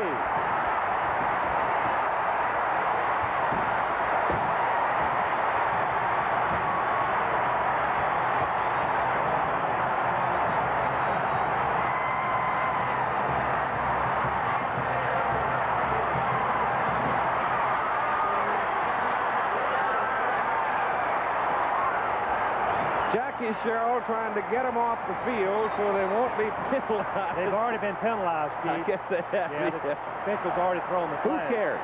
That's I don't blame him. Tremendous throwing catch. Georgia went into the blitz, a full blitz. making the safety man and quarterback play man for man with only 35 seconds left on the clock. I know that Georgia wishes they had the defense back in there defended. But that's when we see it again, you're going to see Brown, who was a wide receiver, came to Pittsburgh weighing 185 pounds. The extra point try is up and good. A 33-yard touchdown pass. Marino to Brown. And the Panthers have it 24-20 with 35 seconds to play, and here's the touchdown. You can see the blitz.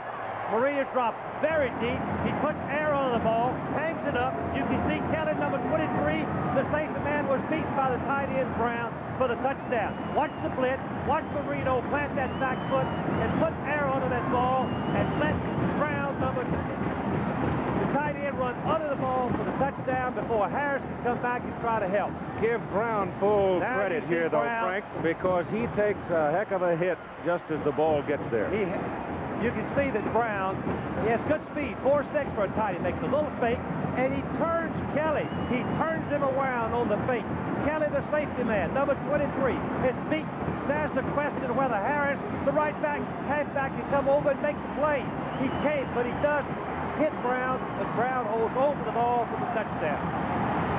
Golly, is that a fitting end to college football for the season? On fourth down. Almost 5. 35 seconds left for the Bulldogs. 80 yards, 11 seconds to move 80 yards. Boy, Pittsburgh had a lot of points. Georgia has 2 timeouts remaining now. Well, let's see what Schubert does with the kickoff. He's been knocking it pretty deep. We've got Norris and Walker deep.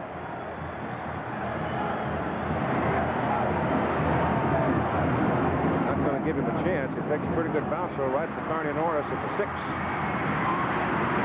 And he's out with the 30. Let's look at Brown. Watch, remember, a tight end. Watch the move to the left. He makes a little move, and Kelly bites. He takes the fake. He has to turn around, and he loses the depth, and Brown gets in behind him for the touchdown.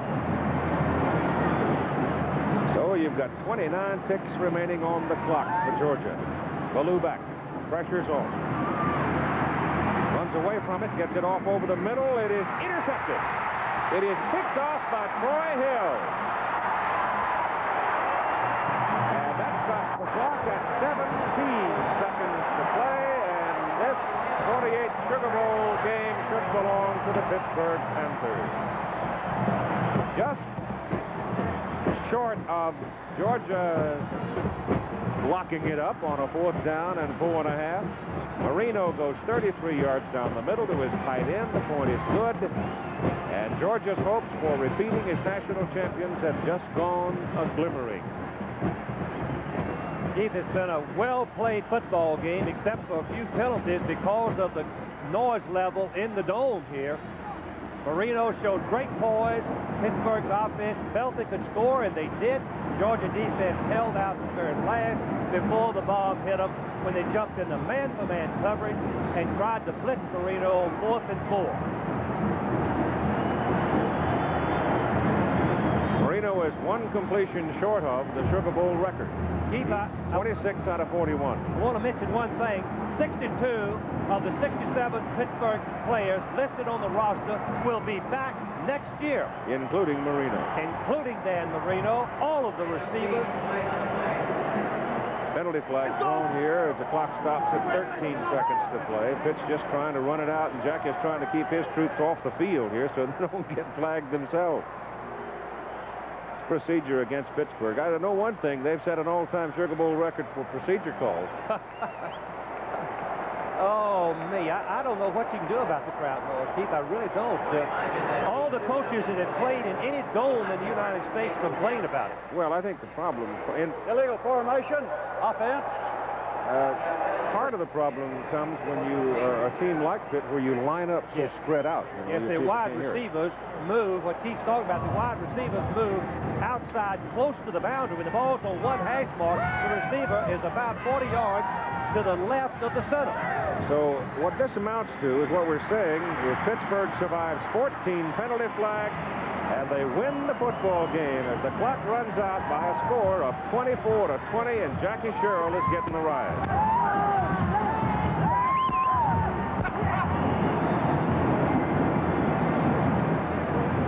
If we can find our partner Bill Fleming in that melee, I'm sure he's going to talk to a very happy Jackie Sherrill.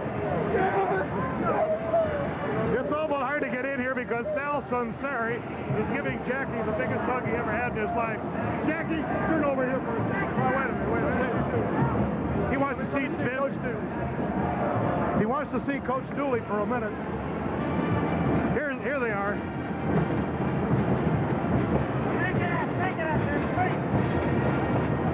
Jack, I know the emotion that must be in your heart in winning this one, probably the biggest victory in your career. There's no question about it. You know, all year long we got better, and then we certainly, I think, when we had a disappointing loss against Penn State, everybody had to reach back and get some. You know, like I said, you know, our players are winners. They've been winners.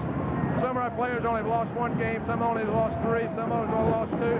And it took, even when they got down today, they still had to suck some back up, stay there, and just keep coming back, and they did. They never quit, and they're really a great football team. How about that last play, that heart thumper in the end zone?